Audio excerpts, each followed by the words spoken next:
I'm going to hereby call to order this regularly scheduled meeting of the Sunderland Selectboard. Does the Finance Committee have quorum and would like to call themselves to order? We would like to call together the Finance Committee of Sunderland, full attendance.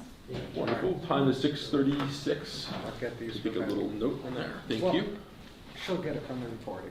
Yeah, she'll do it. Okay. All right, so our first order of business tonight is an update and a discussion with our friends over at Altai Alternative about their business. So thank you for joining us. If you'd like to tell us a little bit about why you're here. Mr. Chair, members of the board, Pete D'Agostino from 10X Strategy. As you know, I've been before you many times on other matters. As part of our application going through the process, we made a commitment to just keep the town updated on how things are going, meet with you regularly. So that's the main purpose of the meeting tonight. We also have a couple of opportunities that we wanted to just put before the board to get some initial feedback. It's not really a matter for the board. It would likely go through the planning board, but just to see if there's a reaction and see if there's some interest by the town. So if I could, Mr. Chair, I'd like to turn over to Matt and John, who are the owners of Altai. They just want to say a couple quick words, and then I'll give you a little bit of an update and take you through that. And Becky told me I got about 15 minutes because you got a busy night, so we'll keep it brief. Sounds perfect. Okay, perfect. Matt, John? Hi everyone, my name is Matt. I'm one of the owners of Altai. First and foremost, thanks for giving us the time to speak tonight. And also, thank you for the opportunity in the town. It's been amazing. Our regulars are now in. We've got to meet a ton of people from the town. It's just been a great experience, so I thank you all for the opportunity. Yeah, it's been a fun 5 months thus far. We're growing the business day by day. Matt and I getting to know local people, whether it's Frontier, the corner store. We've been embraced pretty well, which is nice to see. A lot of people are smiling as they come in, so we just thank you for the opportunity.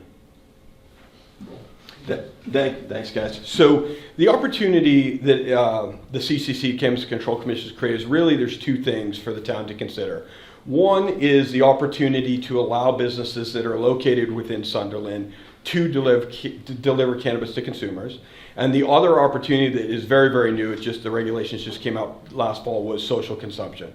So the first one, in my mind, is a very straightforward opportunity for the town. So that is for delivery. Delivery licenses in Massachusetts is limited to social equity companies only, of which Altai is one. So not everybody with a cannabis license can do it. You have to be a social equity company. But here's the unique opportunity. Under the rules, if I have a business in another community, let's say Northampton, wherever the case may be, so long as Sunderland allows for retail cannabis, which it does, then those companies can deliver to Sunderland residents today. They're allowed to do that.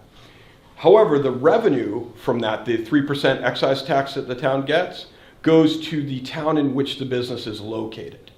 So you already have delivery occurring in Sunderland from outside towns, but the excise tax goes back to their towns. So what we're suggesting, and this would be ultimately be a planning board matter because it's a zoning rule, just looking for some feedback. What we're proposing is to amend the zoning bylaw to allow for a business that sits in Sunderland to deliver.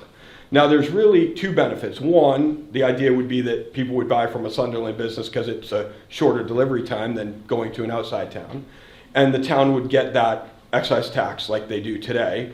The other benefit is what DOR's ruled is that if, let's say, Altai delivered to any other municipality in Massachusetts, you also get that tax revenue. All of it comes back to Sunderland. So in my mind, I don't know how generally speaking people would feel about it, but delivery is already allowed in Sunderland. It's just not allowed by the people whose business sits here. Only people from outside of Sunderland can deliver here, and Sunderland doesn't receive any of the tax revenue. So that would be the first thing we'd be interested in, seeing what the town's reaction is that, if people had any thoughts. But it would be, the town would get 3% excise tax on any sale made, regardless of where it's delivered. That's the opportunity. Understanding delivery already occurs here. So if I could, I'll pause there and see if there's any feedback, the board has any thoughts, just very informally, and then I'd go into the other one, if that's okay. So you don't want it to be exclusive that you're the only people that can deliver in Sunderland, correct? Into Sunderland, anyone can deliver. Okay. That's the state law. So anyone in the Okay. state can deliver here today. Yeah. But your bylaw says that, and again, this would be ultimately a planning board Yeah. thing, but your bylaw currently says, under the definition of a marijuana retailer, it prohibits them from doing delivery. And so that would be the amendment, is to allow them to do delivery. So what's interesting is any cannabis company, there's like 400 of them now, all of them are allowed to deliver here, and the town gets no tax revenue. But any businesses sitting in the town cannot deliver. Yeah. That's the rule. I didn't know if there was Yeah. the No exclusivity. Yeah. ability to make it exclusive. Many towns would prefer that, but Yeah. no, unfortunately not. Yeah, unfortunately not. So.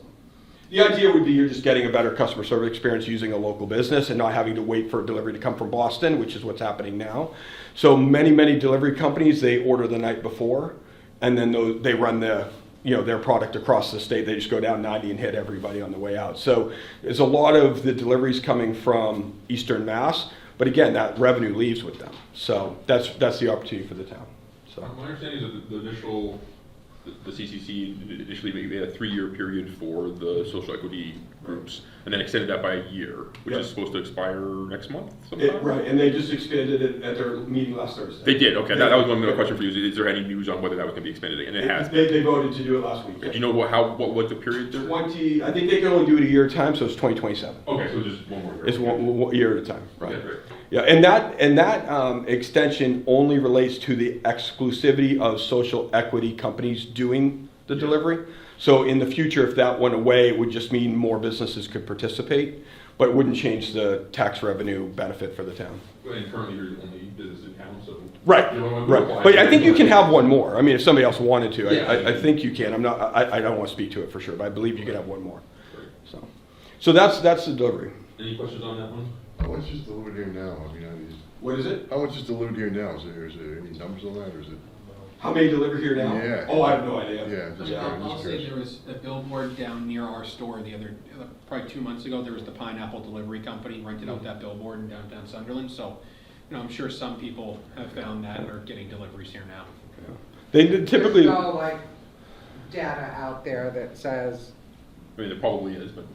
Well, no, again, I didn't know if that was part of it. You Yeah. had to, Yeah, it's all private companies, so it'd be hard for us to get the data. yeah. you know, I wasn't sure if so, it was, yeah. like, you needed to submit Right. all the locations you delivered. We to. have been asked numerous times if that was something we do or plan to do from existing customers coming in, especially like the elderly asking.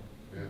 So, Yeah. What's unique about this for municipalities that are okay with it is that you legally cannot stop other people from coming here. So why wouldn't you reap the tax benefit of letting one of your businesses do it? So that one to me is pretty straightforward, but obviously you have to go to town meeting and all the normal process. Ironically, every business except yours is currently allowed. Correct. to- Correct. And you don't get the excise tax, Yeah. the 3%. So we're gonna start that process. Our hope would be maybe a town-sponsored article. We'll meet with the planning board. We'll do everything we're supposed to do. Just wanted to kind of make the board aware of it, as we think that could be a potentially good opportunity to generate some revenue without really actually changing what's already happening in town from an outside's perspective. The other one, which Just to help you out, when's it, what are articles due for this town meeting? For town Very election? soon. Very They're soon, due right? last So if you Friday, wanna get right? on this ballot, you gotta, Does this fall under citizens? it's coming soon, right? I don't even know if it would end up being, I think this goes to the planning board. It's the regular planning. It wouldn't be a citizen. Okay. I'm not sure. Okay. That's a question I don't know. yeah, we can talk to the planning board and town I don't administrator. want, because Yeah. you need it, you gotta get it. Yeah. It's now or it's a year, right? Right. Do you do fall town meeting?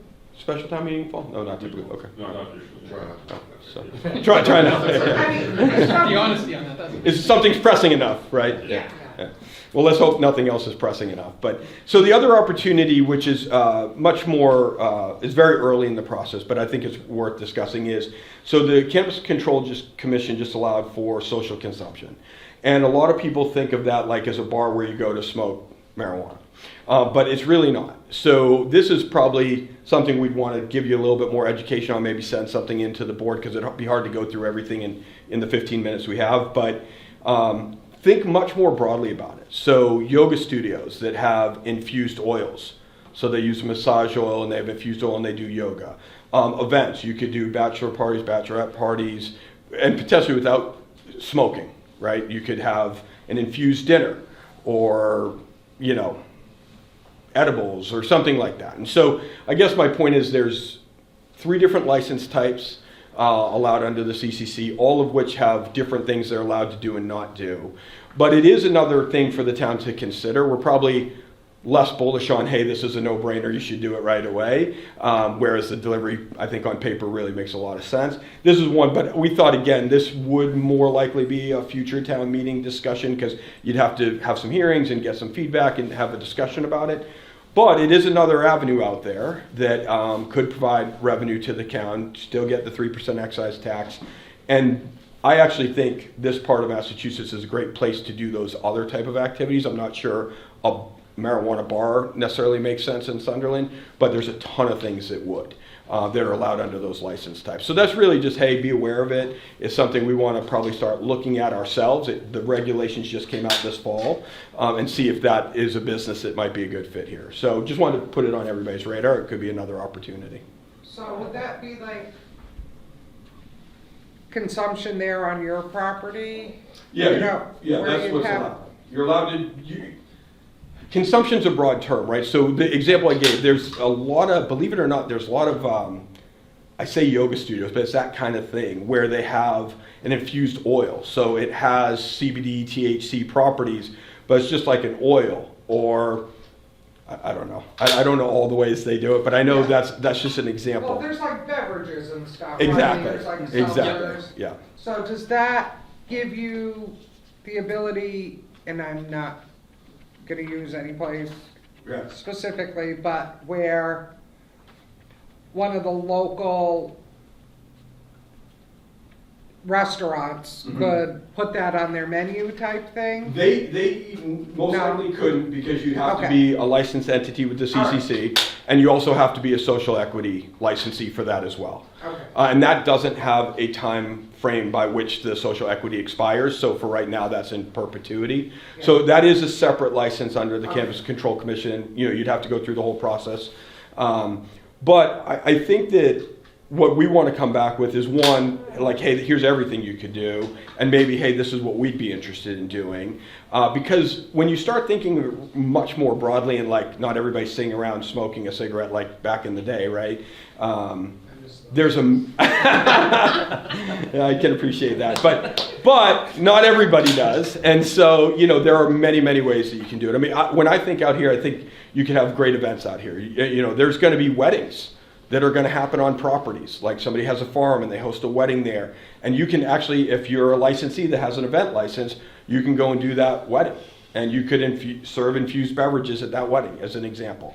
So I think when you start expanding your thinking of this isn't just a bar, it gets pretty crazy on all the different options. So I think it's something worth kind of just exploring with the town collectively, and maybe coming back with a little more information and what we're thinking. But since we had you tonight, we thought we'd put it on the table, So, start thinking of course, about I've got a million questions, but I'm just gonna ask one more. Sure.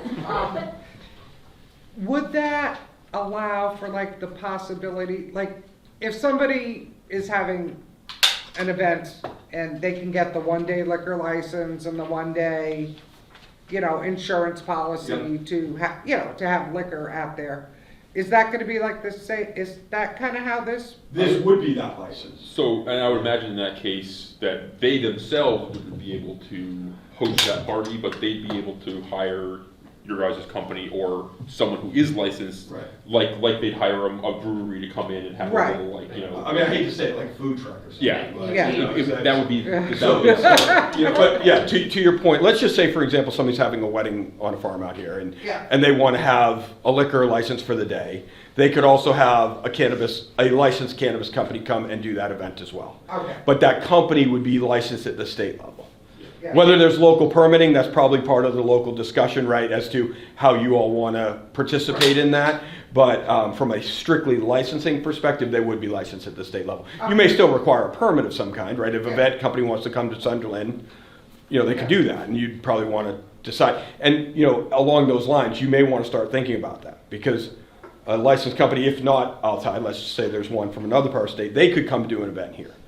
So you all may want to start thinking about, on the local level, how do you want to participate in that? That also means like a bartender, you're monitoring how much is served to the individual, right? Oh yeah, all the same Monitoring stuff better, applies. Yeah, all that kind of stuff applies. Tips, training, overconsumption, all that kind of stuff still applies. And under the regulations, if you serve cannabis infused anything, you're required to serve food. There has to be food available, things like that. So there's already some protocols. I mean, my understanding is the commission worked with the ABCC in drafting these regulations, so they align in a lot of ways with, on-site consumption, whether it be a bar or a restaurant, something like that. So probably a little bit longer of a discussion, but nonetheless, even the town putting outside aside for a minute, think about, hey, what if we have somebody wanting to do a cannabis infused event here? How are we participating as a town in that? So might be something to think about. So that's what we had. We will reach out to Becky and the planning board about the delivery. That is something we'd like to do. We know that today. And the social consumption, we'd like to spend maybe the next few months talking about it. Maybe next town meeting, if it's appropriate, we'll revisit it then. Okay. So that's all I have. Happy for answer any questions if you have them. Any questions from? Just the only thing I don't know, maybe I should know, do we allow alcohol delivery? I don't That's know, it's just a Yeah, question, I don't know the answer. Places outside can deliver into Sunderland. Okay, Same I just- thing. I just You can, didn't like, answer the Vickers question. can deliver it into Sunderland. Yeah, but I don't think I I've don't think ever, I don't think Corner Store Yeah, can. okay. I just- yeah, I mean, I don't know. Maybe just I've- because no one's ever asked and. Right, I've never heard of Yeah. Spirit Shop or Billy's Beer and Wine, or Yeah. whatever it's called now. any But it of might be a those. good idea to look at the bylaws for that too. Yeah, For precedent and whatnot, yeah, that makes sense. Okay, well, I plenty see a of- lot with third-party apps, they'll do it with that, like Right. either DoorDash That's account what or Right. Uber Eats, because they Oh, accept maybe. those alcohol companies. Right. And they can just go and go to any house as long as they provide an ID. Yeah, that's what I was gonna say, is through liquor is probably being done by a third party, because you don't have to have a license like you do in Massachusetts, so could be an Uber Eats or a DoorDash delivering that. So it's significantly different rules. This can only be done by the licensed entity, they can't outsource it to a third party, things like that. Nice. Any questions from the finance committee since you guys are here? All righty. Thank you all. Thank you all very much, have a great meeting, good luck on the budget discussions. Yeah. Yeah, thank you. All righty, up next is our review of the annual town meeting budget and override timeline. Becky, give us an overview of that. Yes. Basically, we need to conclude our calculations on the override in time to create the override ballot on the 27th of March. Which is a little over a week from now. Okay, that's next Friday, is that right? Yes. Okay, It's about 10 days. plenty of time. And you're all aware, I did post a meeting for tomorrow night as well. There's sleeping bags outside. You meeting tomorrow night? Yes. Yeah. I thought it was next Tuesday we're meeting. No, there's two, We're this meeting Monday, two- Tuesday, and next Monday, Tuesday. We are, okay, Well, I just did what, Monday, Tuesday, and okay. I didn't know if you wanted next Tuesday yet. Gotcha, okay. oh, I thought it was Yeah, I only next Tuesday, isn't that what you guys thought? Yeah. yeah, what I have in my Well, calendar, I'm not saying that we shouldn't meet necessarily if we have a posted meeting So on we it. can Especially when it Probably gets to like Cancel. 9 to Let's 9 see where we are o'clock. at the end of the night. Yeah. Well, that's what We'll I leave thought it- you wanted to yeah, see we'll how leave- it was we'll going. leave the and then meeting decide. But open I'll if we post need it it, for the but- okay. following Tuesday. Yeah, because that was after, we wanted that, Yes. because after we heard from, The Joy. 23rd, which wasn't gonna be in the building. Yeah, Right. okay. And I have a conflict on tomorrow night with the I do library too. board, because we moved our meeting up And you so that we could have the other Tuesday. yeah. So not Okay, that so- we can't meet, Hopefully we can will- maybe have quorum without it, but Hopefully we'll get through what we need to tonight. Yes. Question on the 23rd, where is that meeting? I believe it's in the town hall. South Deerfield Deerfield Town Hall. Deerfield Yes. Town Hall. Is that at 6 I will o'clock, 6:30? confirm that with Chris tomorrow, but I think that's what he told us when we asked. Is it 6 or 6:30? the posted, we got copied on the posting of it, or it's on the website or something, I found it. And I think the Zoom link is on it, Okay. because there's a Zoom, it's a Yeah. hybrid, Yep. All right. and that's at 6:30, right? Yes. 7 o'clock? I thought it was at 6. It might be at 6. It might be at 6. We will confirm that and get an email out to both committees to make sure everyone's aware. So Becky, in order to make the 27th deadline, when do you need kind of a final budget and override plan that's signed off on by the select board and recommended by the finance committee? Like, how many days before the 27th do you need us to be done with our work? I think it could be as late as Wednesday. We have to prepare the ballot language, and that's the big question. 25th.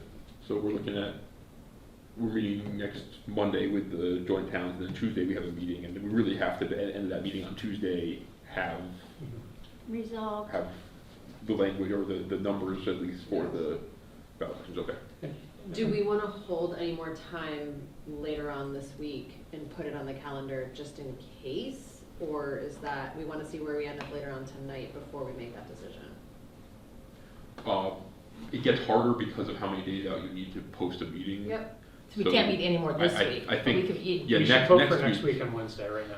Like, we're Yeah. definitely Yeah, gonna need that. we should. Even if it's Post just Tuesday us to and recommend Wednesday. that you guys are done, like, And we can always not meet if we need to, Right. but like, it'd be better to get people. So committed to we'll post for Monday regular, post Tuesday, post Wednesday next next week. week, yeah, which is not, Monday's already posted is the South Deerfield one. But Yeah. we also want to post Tuesday and Wednesday next week.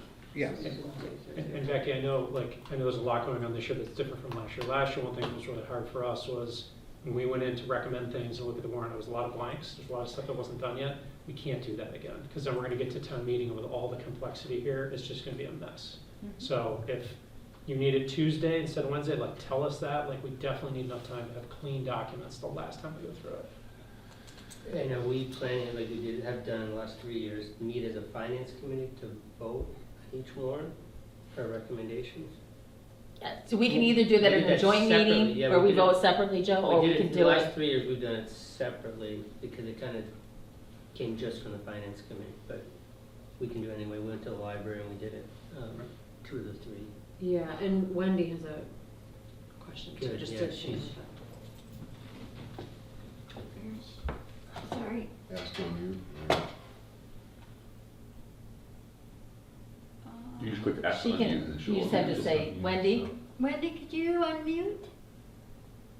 Hi, There we can you go. hear me? Yes. I lost a little bit of your conversation, but just for the lowdown on Proposition 2.5 override, and the law requires that you give me 35 days before the election. So that's how the 27th comes in. The override question is quite confusing, but we have to follow what DOR writes. So all we would be doing is adding in the amount of the override, and it would probably say general government and schools. But the rest of the language is required by DOR. And we can send that out. But it is a 35-day notice. So if you miss the 35 days, you miss the chance to put the question on the annual ballot. You'd have to do it another day. Okay. Does that help? Yeah, thank you, Wendy, that's very helpful. Thank you, Wendy. You're welcome.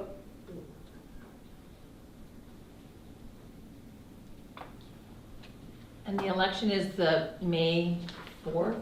April 24th. So No, that's the town Oh, meeting. okay. Yeah. May 4th. May Yeah. 4th is the, The election is May 2nd, so it's Saturday, yeah. May 4th? a week, May a 2nd? week. Saturday, first Saturday. So it's set by bylaw, so the election cannot be moved. The town meeting could be moved by the board, even though that is a bylaw. The only problem with that is 27th is still the deadline. if you ask Yeah. the override question before you have the town meeting, it gets quite confusing for voters to vote for an override that they really are not going to understand what the ramifications are without the article from town meeting. Yep. Well, it doesn't alter the timeline in any capacity. Yeah, it's such a close, the two veterans so close together that, oh great, we gained 4 days by pushing off the town meeting, and we, you know. But if we need the language based on the election, we don't gain Yeah, anything. you'd have to move the election, otherwise Yeah. you're still at the 27th. Yeah. So, yeah, it is quite complicated to move the election day. Yep. Okay. It is not to move the town meeting day. Okay. And if you're saying things I'm having a hard time hearing, so I hope I'm not going off on another direction than what you're talking about. No, you're good. No, Wendy. you're Thank you. spot on, Wendy. You're good, Wendy. Thank you. One question I had, Becky, that I'm gonna ask now, even though it's not what we're talking about, but popped into my head. When the gentleman from Alpi were here, the guy from the consulting firm was talking about the 3% excise tax that we get. And we talked briefly 1 or 2 meetings ago about that. I was asking, like, have we collected any money from that? And I think so there's two things at play here. There's the 3% excise tax, and then there's the, like, oh, our town had to do more repair work on roads or hire more police officers thing. And that was the thing we were talking about last year, where the state changed the regulation, and we can no longer just collect money, we have to be able to justify it. I still am pretty confident that the 3% excise tax we're still getting. Do we have a number on what we collected from them? So they only were in business like a few days in the 2 quarters. Okay, Right. so Okay. they opened in August, late August. So Yeah. so they were open for September. So we had a month. I haven't seen it, but I'll search for it. So the first full quarter would have been the October to December quarter, and those results should be coming soon. I'm just wondering, Yeah. that's I a haven't new seen source it. of income that we haven't had in years past. Right. Not that that's gonna solve all our problems or anything like that, but hey, if we can account for an extra $40,000 or something like that, I'm just throwing a number out there. If we can Yeah. account for some chunk of money, Right, that was- that's a little bit more towards the pile of money, which is why I'm bringing it up. Okay, Definitely. I so great, will if we get you can, that number. if we can get that, that would be lovely. And if there is any way out there that has the data on what, I don't know where this would be, but who is getting delivery and what that potential revenue could look like, that could also help really make a decision. I'm fairly confident the CCC is collecting that data. I'm fairly Right. confident. The question is whether or not entities like ourselves have access to that information, Right, whether we but can they request it. probably have it They may somewhere. say, I'm sorry, that's privileged information because it's Right. demographical or whatever. But yeah, that's definitely something we could reach out to them and say, hey, if you have this information, Because there's probably also privacy issues, so there's only so much they can share. 100%, there's always. but they but might give us just a like- high level, like, you know, this many dollars worth of delivery per year. Right, if we're this looking at a percentage of the total projection. consumption in town is based on delivery versus on retail sales or something like that. Yeah. Exactly. No, we can definitely look at that for sure. I mean, 3%'s not a lot. They'd have to have $1 million of sales to get 30,000. Oh, yeah. So they No, I have know. $1 million sales. Yeah, I know we're talking about a small chunk of money, but right now we're needing to collect as many small chunks of money as we can, Sure. so. But Right. if we got 17,000 in, occupancy excise tax, and then we get maybe 13,000 more, we'll build. Yeah, Exactly. Elizabeth, We've got to be aware that it's coming in. exactly. Okay, sorry to jump in front of No, the that's train great. there. All right, so back to the item we're on, which is the review of the timeline. So we've established the timeline is we have to have this in next Friday, decided by Wednesday at the latest. And so as a result of that, we are, and is everybody on board for this, planning on meeting Monday with the other towns, and then Tuesday and Wednesday here, 6:30. Awesome, everybody's on board with that, great. Any other discussion on that item before we move on to the meat and potatoes of tonight? Wonderful. All right, review available types of override formats. I think we're down to we can do a menu-driven override, so you would do like a general override and a school override. You could do those you could have 2 boxes with 2 different numbers, with the language repeating. I had heard of people doing much more complex selections, like each, you could have a line item for highway, police, fire. I don't know if that's advisable, but I think it's possible. I don't know if you would want to break it down in smaller increments than, usually it's just school or general government.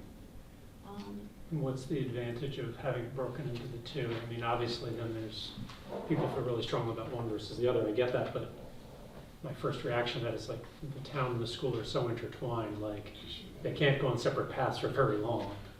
So I'd say that both the biggest boon and the biggest liability are the same thing, which is that you're messing with the probability of either or both being passed. If you keep it all as one, maybe you come back at 43% of the vote and you don't have enough to get it passed, whereas that breakdown would have been 30% for the general town budget and 56% for the school budget. And if you had split them apart, hey, maybe you would have gotten the school budget passed and we're at least not in as much of a bad shape as we are right now.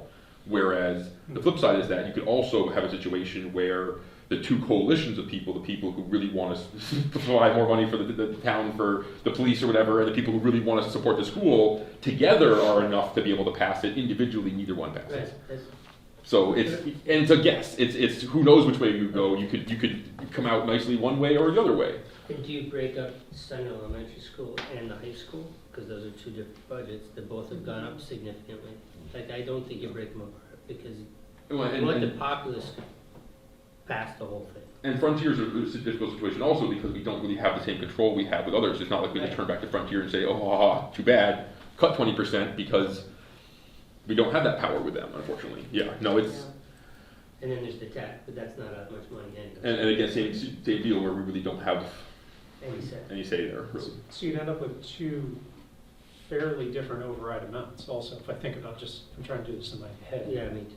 The way that the growth rates are at the schools versus other areas and the fact that they're so much bigger. Mhm. It's obviously gonna be a lot more dollars, we know that, but I think it's also, so like, how's that optics? Those optics are So- interesting too, right? And that's the other part that makes splitting up really hard, is that we're not talking about every department in town needing lots of money. We're saying that the schools and specifically, and the health insurance and these couple of things need so much money that we're taking from other buckets. Right. And so what happens if the school one passes, they are still at 10% or something like that, and it's devastating. And then the budgets we've designed for a failed override for the other departments mean we've gutted everything else in town.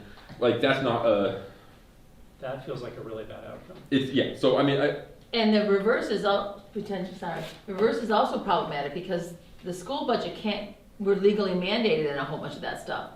So we might pass a general, fail the school, and then still have to fund the school more than we can fund the school without the override, which means we have to cut more in the general. and that's sort of part of it, is that we really can't intertwine them because we can't pass a school budget without an override, without it absolutely decimating the rest of the town, because the only place we can recover money is in the rest of the town. We really can't recover it from the school because of Or all not the- enough, yeah. or not enough. Well, yeah, Without, again, making it so that the school is just a couple of mandated islands floating in the sea of nothing else, you know. And I said this last time, but we have to pass this override. This is not a, like, it'll be bad if it doesn't happen. It'll be catastrophic, and we won't have a functioning town in many ways.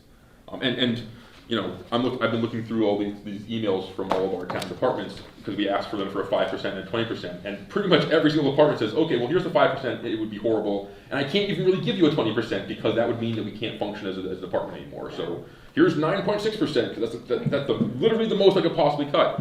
Well, because it means cuts. It means staff, like, that's what I'm saying. Yeah. Everybody's like, I don't want to cut the workers. Would Well, not exist, yeah. But Among- that's what it amongst means. Many other things, yeah. if we don't pass an override, that's what it means. Huge cuts, like, and not just to individual jobs, positions, but to like that service can't exist for X number of days a week because we don't have the funding to keep that building or those cars running during the year. Mhm. Not to be overly dramatic about it at all. And I understand why department Oh, I heads think couldn't we're give all that, like but up at night with the same thoughts. You're not being overly dramatic. You're gonna get support though. Like I shared just those, did you guys read them last week, the 3 or 4 stories I shared? Mm-hmm. I mean, that's just a few. I mean, there are a lot of people that believe in Sunderland, and I don't know if we do this like you would for an election of individuals, but is there promotional where you say, this is why we need this, and this is, I mean, how do we sell it? Well, To get the legally, vote. you're not allowed to sell it. Not allowed to sell, but We we can are. talk to our friends, right? We, Yes. Yes, and all of us are, in our Not individual as a- capacities not as as a- members of the town, not as an entirely individual. allowed to do whatever kind of door-to-door knocking PR. and I think calling we're we getting a want, little just ahead not Yeah. the as, conversation. and this is important, We need to get, not allowed to Let's see say what- you're representing the board that you're calling. You can't say, I'm calling on behalf of the finance department, we'd like you to pass this. You can say, hi, I'm calling, my name is so-and-so, and I think you should pass this for X, Y, and Z. yeah, I respect you saying that we're getting ahead of it, but I'm doing it right now, I just wanna make sure I'm doing it legally, like, I'm talking to people. Makes sense. Yeah, just Yeah. as long as it's okay. Oh, yeah, no, absolutely. Yeah. No, I'm already talking to people in town, we're getting things rolling, for sure. Okay, lead us through it, leader. Let's get in it. Well, wait, we didn't come back to, are we going to do one or two? Right. What- So, okay, so- I think at least, even if it's not a final decision, preliminarily, how are we feeling about this? I would recommend, I mean, what you guys all are saying is being united is important, I think. That the town will sink or swim together. And that, you know, the more that we can pull the town together and all our departments together. I think if you start splitting it up and you splinter, So and just so I'm clear, we need to do school and general government no matter what? We can't just do one of them. We can do No, one. we can do do one. one. That's what you're saying, All right, doing just one making sure. It's called number school and general government, I Oh, think so is the that's- language. One that's the number. one that- That's what versus Mike not said. splitting a it school out. one Okay. and a general I think government. it's also important to keep in mind that making it more complicated makes it that much harder for Becky and the town to be able to get our ducks in a row for town meeting and for the election. Well, and it Yeah. makes it more confusing for The public. the Yeah. public. And we've done a few overrides, and we've never done a split one. I feel like we go with how we've done it. yeah. It's easier to explain. Do we want to take a quick little non-binding informal vote so we can just be sure that we're all on the same page? Select board, yay for moving ahead with a single? Yeah. Yay, yay, Yeah. yay. Finance committee? Finance committee, how many in favor, how many in favor of a single? Yeah. Well, All right, That was Unanimous. Okay, we're in agreement there. That gives us a decision we've made and we're moving forward on. Excellent. I mean, I think one of the other things that happens in these is the overrides for like a new building, a new senior center. That's where you can peel it out, but our budgets are too entwined. Yeah. This doesn't make sense for our town to do it that way. Yeah. That's like a special thing, like we're gonna build a new school, so therefore we're gonna have that be separate. You know, but the school budget isn't separate, just the building, right? Yeah, no, we could, if we wrote it to be specific, it would be 14 pages in order to be able to write it like that. They'll ask questions at town meeting and we will be happy to answer them. Yep. All right, next up is the review draft budget and structure of override. we kind of covered the structure of the override Yep, already. the budget documentation. And then you have new budgets for us? Yes, and they include as much as I could of the 5% and 20% in the And there are FAR. two each? Is there another? There's one. No, there should only be one. I'm just giving you the expense side right now. Did you guys, there should be, you need 7. We need six, I think. You guys want that? Do we need another one? I So, have another one. Becky, compared to what is in the folder, is this different than what's in the SharePoint folder? It's the same. Okay, Oh, what you just handed us. I emailed, what's in the SharePoint, I think it's just last week's. I emailed this one out, okay. We got an email from Becky, from Yeah, it just, Wendy, we is have that SharePoint Yes, folder, and I should so. have put it in. No, that's all right, I just need to know which one I'm looking at, so. Can I make a request? I know this isn't the agenda explicitly. Could we spend a few minutes and can I ask you a few questions and talk a little about the revenue side? I feel like, and the expenses, I know that's where there's a lot of work to be done, but I think it might be helpful if you guys would bear with me for a few minutes. I even have a couple of handouts. Are we okay with that? I'm- Yeah, no, If you're okay with that? Do you think they Pass want? those to the- Oh, their colors. I know. Yeah. So I just attempted to rebuild the revenue side, so that this is not talking. You can what? Yeah. More? Boundaries. All right, so page 1, this is just a top-level view of the revenue stack that we've been looking at all along. There's a couple of numbers that may be different from Becky's latest updates because I don't have them, but this is functionally exactly what we've been looking at. And I find it hard because, we don't talk a lot about the revenues. We just go through the expense side and then it's like, well, that's how much we have to spend. And I think it would behoove us to look at the revenues, then go to expenses, and then if they don't match, then we go back to revenues and figure it out. And so if we look at this, and we've talked about this, the dark blue are the kind of big chunks. So tax levy, the assumption right now, and this has no override in it, is up just over 3%. State aid up over just over 2%. Local receipts is down, and we'll talk about that. We have talked about that. Other activity, we'll talk about that in a minute. So you kind of see this gross total for FY27 is just over $11 million. And this number may be a little different than Becky's, but I think it's instructive. And one thing I'll say is, I find it hard to know what good data is. FY25, I think all of these are still budget numbers, but I'm not sure.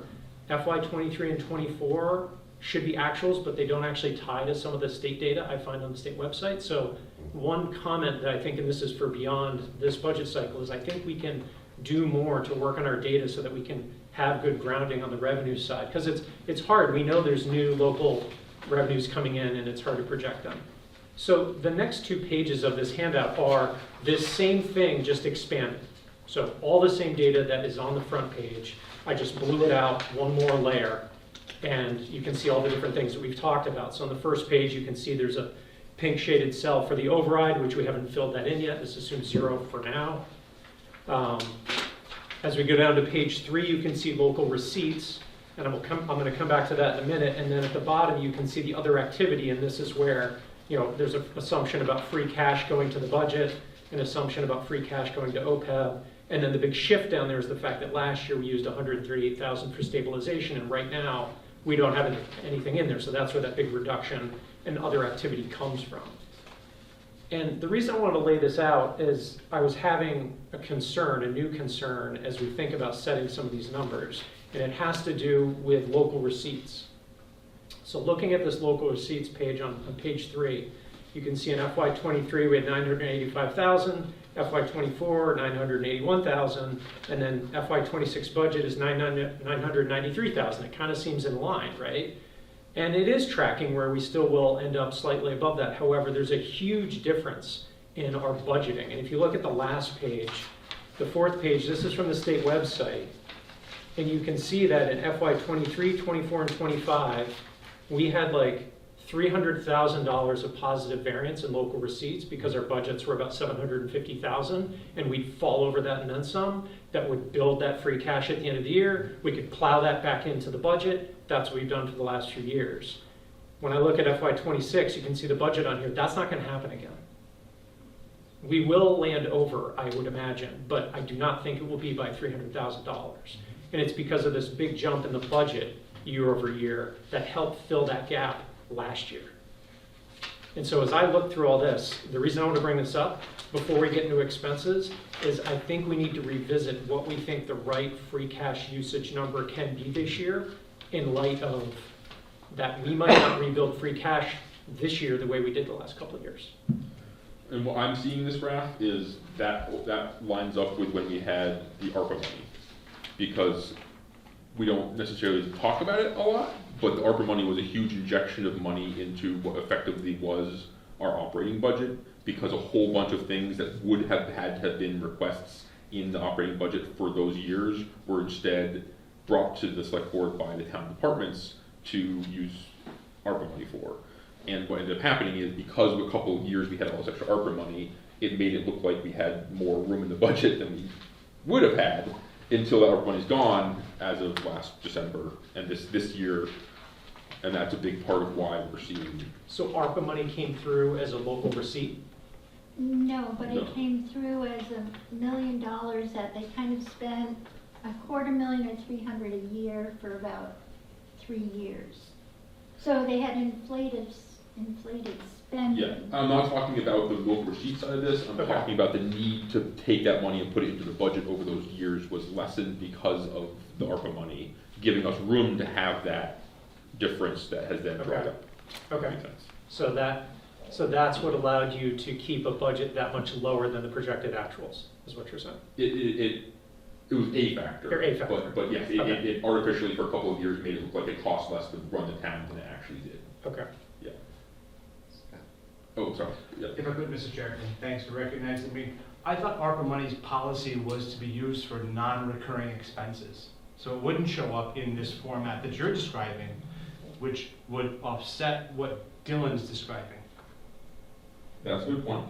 Right? It should not have shown up in something that came as an expense the following year.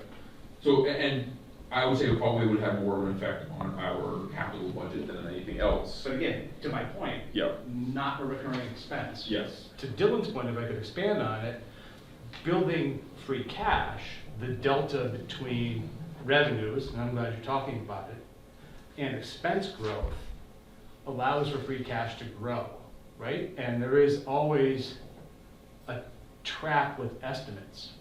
And the trap with estimates on local receipts is don't estimate them high and then take the delta, plow those into future free cash.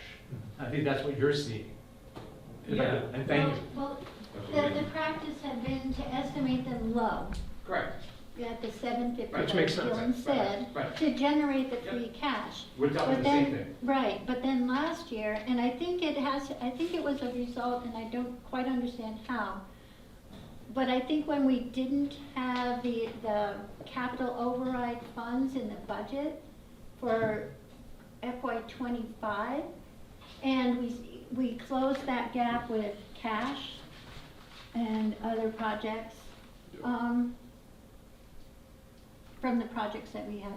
Somehow, taking that out of the budget that year, that revenue, the $409,000, it impacted the local receipts and The local receipt actuals or the local receipt budget? actuals. I can see it eroding local receipts in the spreadsheet, but I can't see it changing local receipts at all. Personally. Thank you. But it somehow, it left a negative factor in our budget that caused the recap to require more funding, and the only source we had was local receipts. So in there may well be the root cause. If there was a year where something wasn't listed and the recap sheet called for it, the only place you can get that money is from either certified free cash from the state, and it will be reconciled outside of this building by the state. And then DOR specifically, and then you're in a catch-up mode. But it's And an I interesting think- piece of yeah. history. I think I'm just not sure where in the concept we are. It's a great piece of history. Thank you.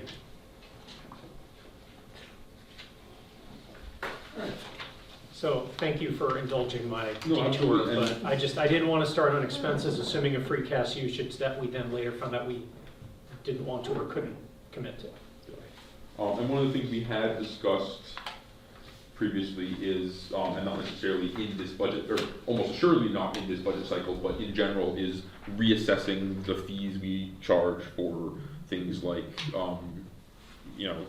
inspections and that kind of stuff in town, to catch up for what it actually costs the town to provide those services, because they haven't changed in quite a long time. So there is some room that can be done on the local receipts side to boost revenue, not necessarily a lot, but by some.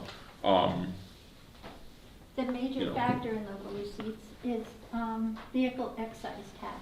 It's Yep. probably 90% of it. Yep. And so Becky, then if I think about the FY '27 budget for local receipts, how did we get to that number? Obviously, we wanted to be lower than the previous one if the previous year's was pushed by the recap, but like why there versus higher or lower than there, I guess? Well, I couldn't go much higher. It was just about at the top. So I backed it down to a level I thought would be manageable. Okay. The accountant also has a say in the setting of local receipts. So I'll get his impact, what he thinks would be appropriate if he thinks I went too far. No, thanks, that's just not a part of the process that we were a part of, I guess, so. Right, and it became, yeah, because discovering last year Sunderland based its free cash on it, and then what's happened to it in closing out the recap was quite extraordinary. I had never seen that. Yeah, but at another time, I'd like to know more about that, but anyway. Thank you very much for providing this document. This is very helpful for us to be able to see the year-over-year on the revenue side. Yeah.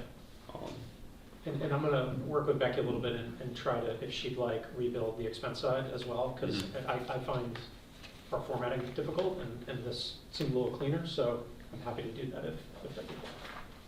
We would love No, to hear. like I said, this document is 20 years old, and has, could use an overhaul. Would be a good idea.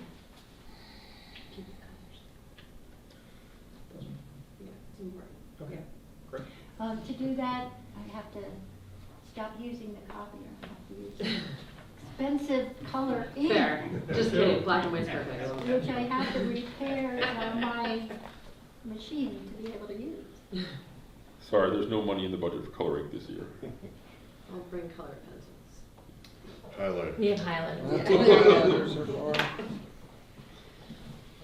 All right, is there any more questions on the revenue side of things, or should we move back over to the expense side? So if I could, what are the current revenue estimates year over year? And is there enough of, what's the increase we're starting with? Because there's invariably some increase. So, based on the summary sheet on here, last year's total revenue was 11,182,516, and this year's total revenue is 11,234,506. So a difference of just shy of $52,000, or a 0.5% increase. And that includes 2.5 growth? That includes the 2.5 growth. And that's driven by the local receipts being lower, as you'll notice on the front page, and then not using stabilization as we did a year ago. It was 130,000. So if you put those two back in, you'd get to a number more like you're looking for. Yeah. But currently I was using a 10,935,000. Yeah, and I've not been able to tie these out. Like, this is the best data we had as of when I pulled it together. It'll continue to, we'll refine and tighten it up, but. And this does include 250 of free cash in the budget, right? And another 50 for OPEB, Okay. which Yeah, is, and mine does not. right. Okay. So that's the main difference. Estimated state receipts, all the chapters, et cetera? That's the numbers we had in the budget model, Got yeah. it. Yeah. Thank you.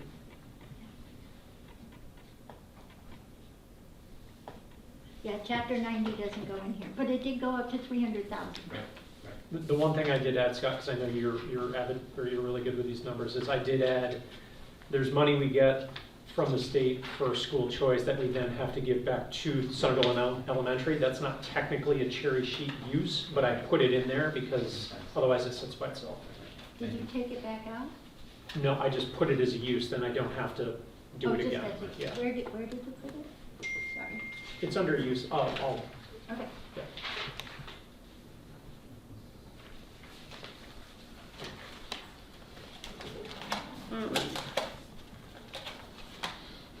So if I'm reading this budget sheet that you handed us, Becky, correctly, we've got the 4-year 24, 4-year 25, 4-year 26, the 4-year 27 budget request, and that's our initial request from our town departments. And then we've got a column for budget request less 5%, and then budget request less 20%, which are our two columns that we're looking at for with and without an override. And if I go to the last page on that, it looks like our budget requests as presented by departments has us at 1.32 million down. Minus 5% leaves us at 700,000 down. I think that's the math is wrong there. Yeah, Okay. yeah, on the, I apologize, on the 5%. No, it looks like we have a surplus, right? Yeah. If we cut by 5%. And then it doesn't change if you go from 5 to 10. Yeah, and the revenue is way higher on the 5% cut than the. That is fair. So it looks like with the, if we get the revenue to be 10.9, the 5% cut for some reason looks like we'll have a surplus. I'm sorry, I think the formula was just backwards. We can all go home. Yeah, that'd be lovely. So where are we then? What numbers are right in this? The 1.32 is correct, should be correct for the original budget. Yeah, and then for the 5% cut as 11.1 million, was there like, should that just be the 10.9 like everything else? On the grand total of revenue? It looks like that's Sorry, that's- reflecting the, Yeah, it just says 11.8 where all the, These are because I did not add in the cash, okay. and Dylan added in cash. Right. So I didn't have this when I built the revenue. No, I'm just looking Yeah. at this sheet. Yeah. It says for the FY '27, with no budget cut, we have 10.9 million in revenue, and then 27 budget requests with 5% less. It shows 11.1 million.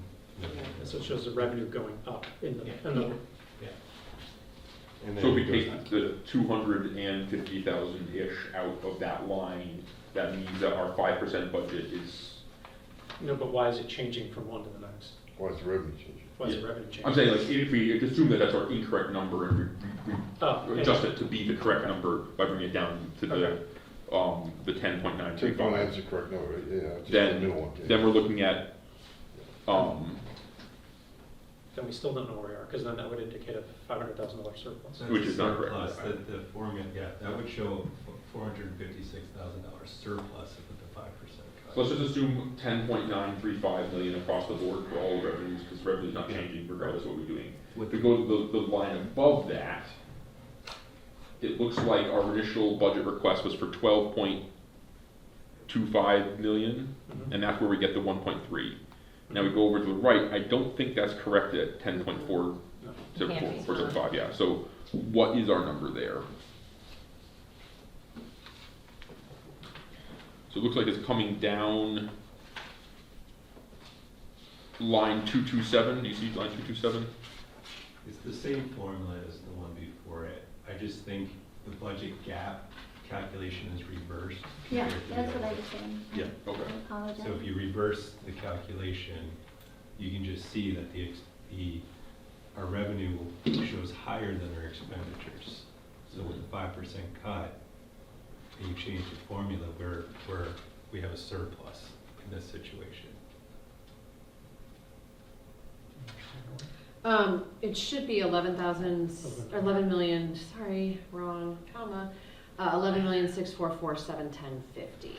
That would be the 5%. For expenditures? Mhm. Okay. 11 million, what now? 11,644,710.50.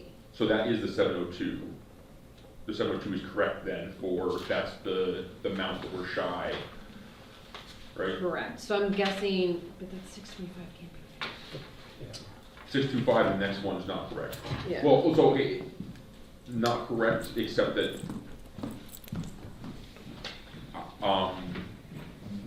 not all the departments came back and said, here's 20%. In fact, I don't think any department came back and said, here's 20%. So, That actually, yeah, that's. so that might actually be closer to being the real number, because beyond the 5%, There wasn't much more. that was all they could cut more. So, you know, So the $11 million you just quoted, Ally, is Mhm. that, That's- you that's- re-summed up the, That's the 5%. No, I just did the 5% less the 12.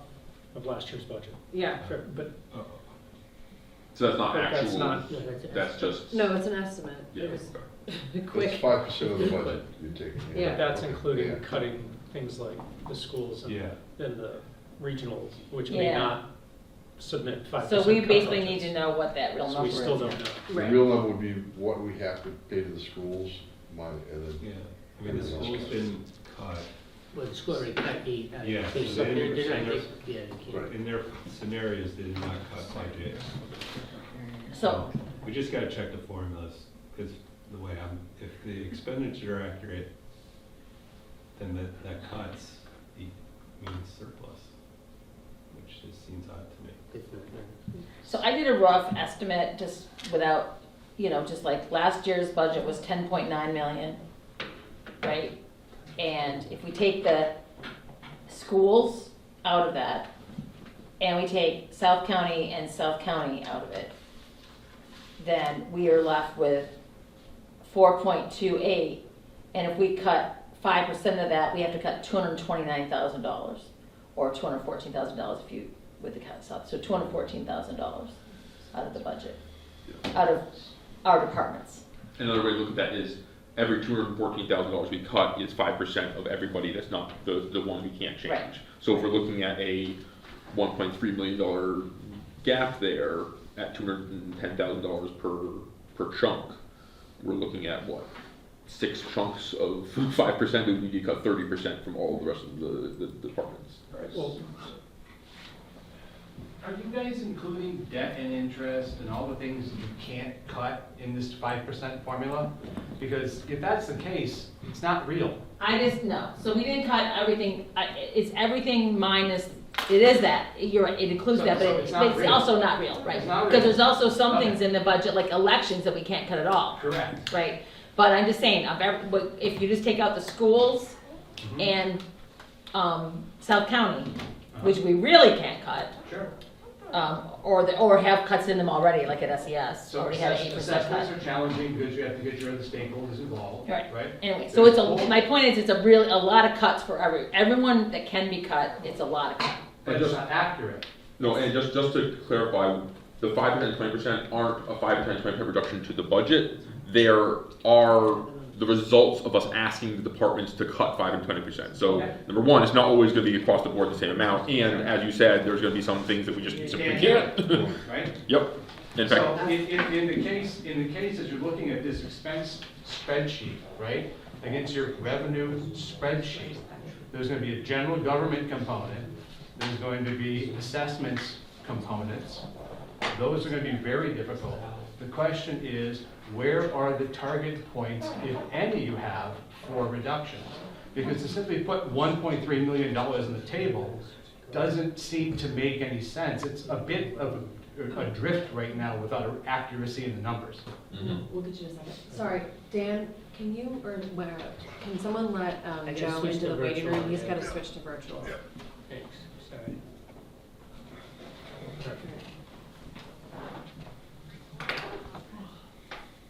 Lauren also has her hand up. Can we ask her to unmute and let her? Or actually, I think she's already unmuted. Lauren, go ahead. So I hear you saying that some departments basically said you can't do it. If this override fails, we all have to do it. We went through the exercise at the library. We haven't run it by the full board yet. It's devastating. I've been on the board for 30 years. This is the worst thing that cuts I've ever seen. And I think, you know, the reality, I think you need to be telling people, these are the things we're getting from departments in the 20% cut. I mean, we're talking about rethinking services in this town. And the reality is, if this override fails, we may be losing full departments. I don't think you can say that the school can't make the cuts. They may have to cut teachers that they don't want to cut. I mean, it's in a kind of an impossible situation. No, I agree, and I cannot say this enough. This is an override we have to pass because you know we're talking about making drastic cuts, and those cuts save the town $20,000-$30,000, but we need to close $1 million gap. Like that's not; those numbers are existing in two entirely separate frames of reference and you know orders of magnitude. If we don't pass the override. Again, like there's going to be services like special education services are mandated. There's going to be, you know, teacher ratios that are mandated by the state. There's going to be things that are mandated by the state that we can't get around in a number of places, including assessments that we don't have control over. And then everything else is just going to be 30% cuts, 40% cuts. It's going to be catastrophic. Right, and so I think we can put together the narrative of the examples of the types of things that will have to happen if the override fails and we're doing these enormous cuts. And that is work we need to do, and that is a conversation to be ready to have. at town meeting to explain, the decisions that are gonna be made and whatever conversations we're having, between now and then. I think the harder thing for us to do in the short term, and what we need to do very quickly, is what is the path of setting an override number? Yep. What cuts are we making that we're moving forward with if the override passes, and what do those look like? Like we saw some spreadsheets go around today. I tried to go through some of them this afternoon. There were things like, cutting the election budget when you're gonna have an election. There's no point in that. Like, you're just kicking the can in a way that's not sustainable and not smart.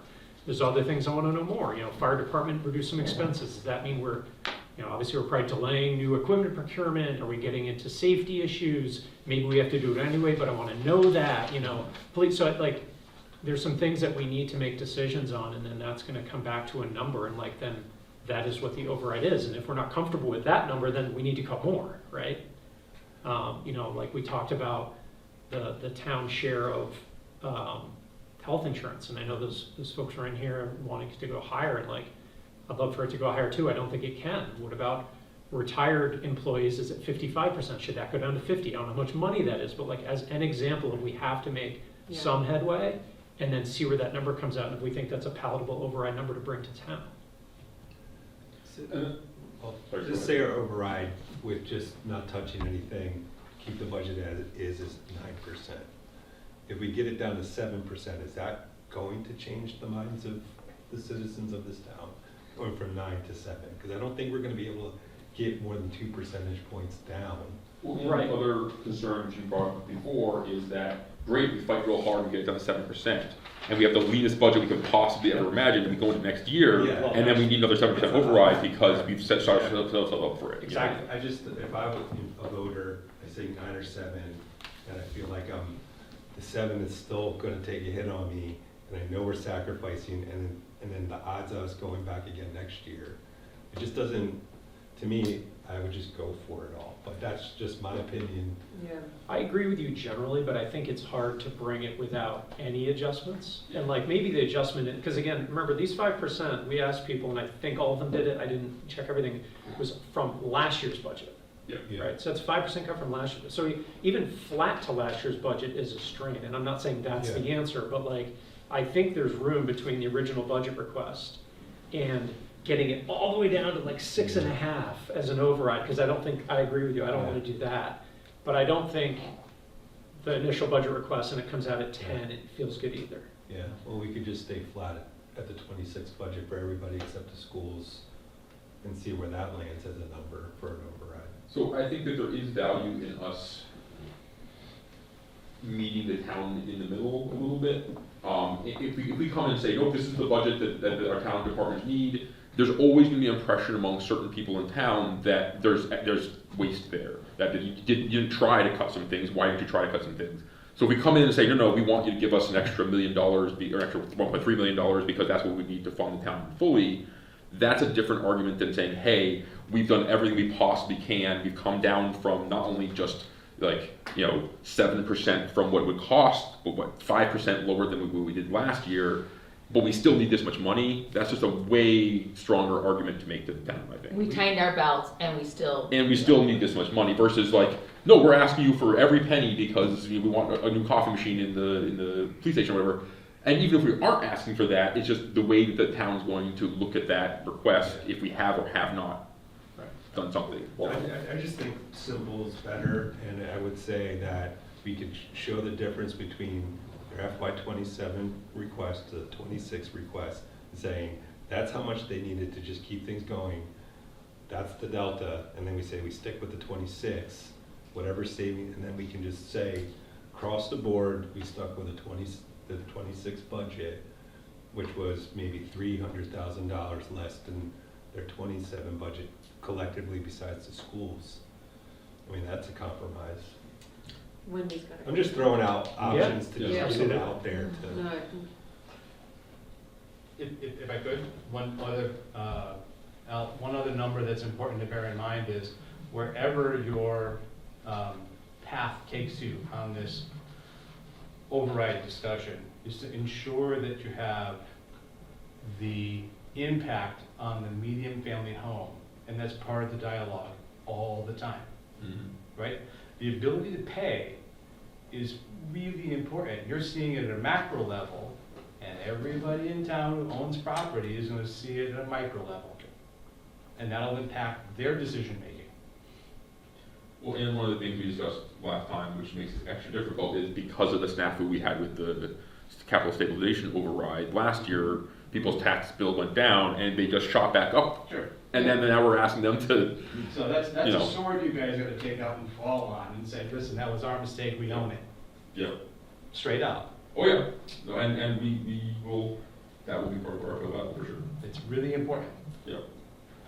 I also think on top of the dynamics we're touching on here, there's gonna need to be a conversation about decisions we're not making here. Like, we need to reevaluate some things that are multi-year decisions. Right. Like, what is the model for, and I'm not picking any, like, fire, for ambulance, for seniors, for schools, like, what things can we change, what things can't? And I don't mean like in this year's budget, I mean like, how do we get to a place where the town is fiscally sustainable? Yeah. Before we even start arguing about what the right level of service is, and if it's high enough or too low or whatever, like, how do we get in a path where we're not gonna be back doing an override in 3 years?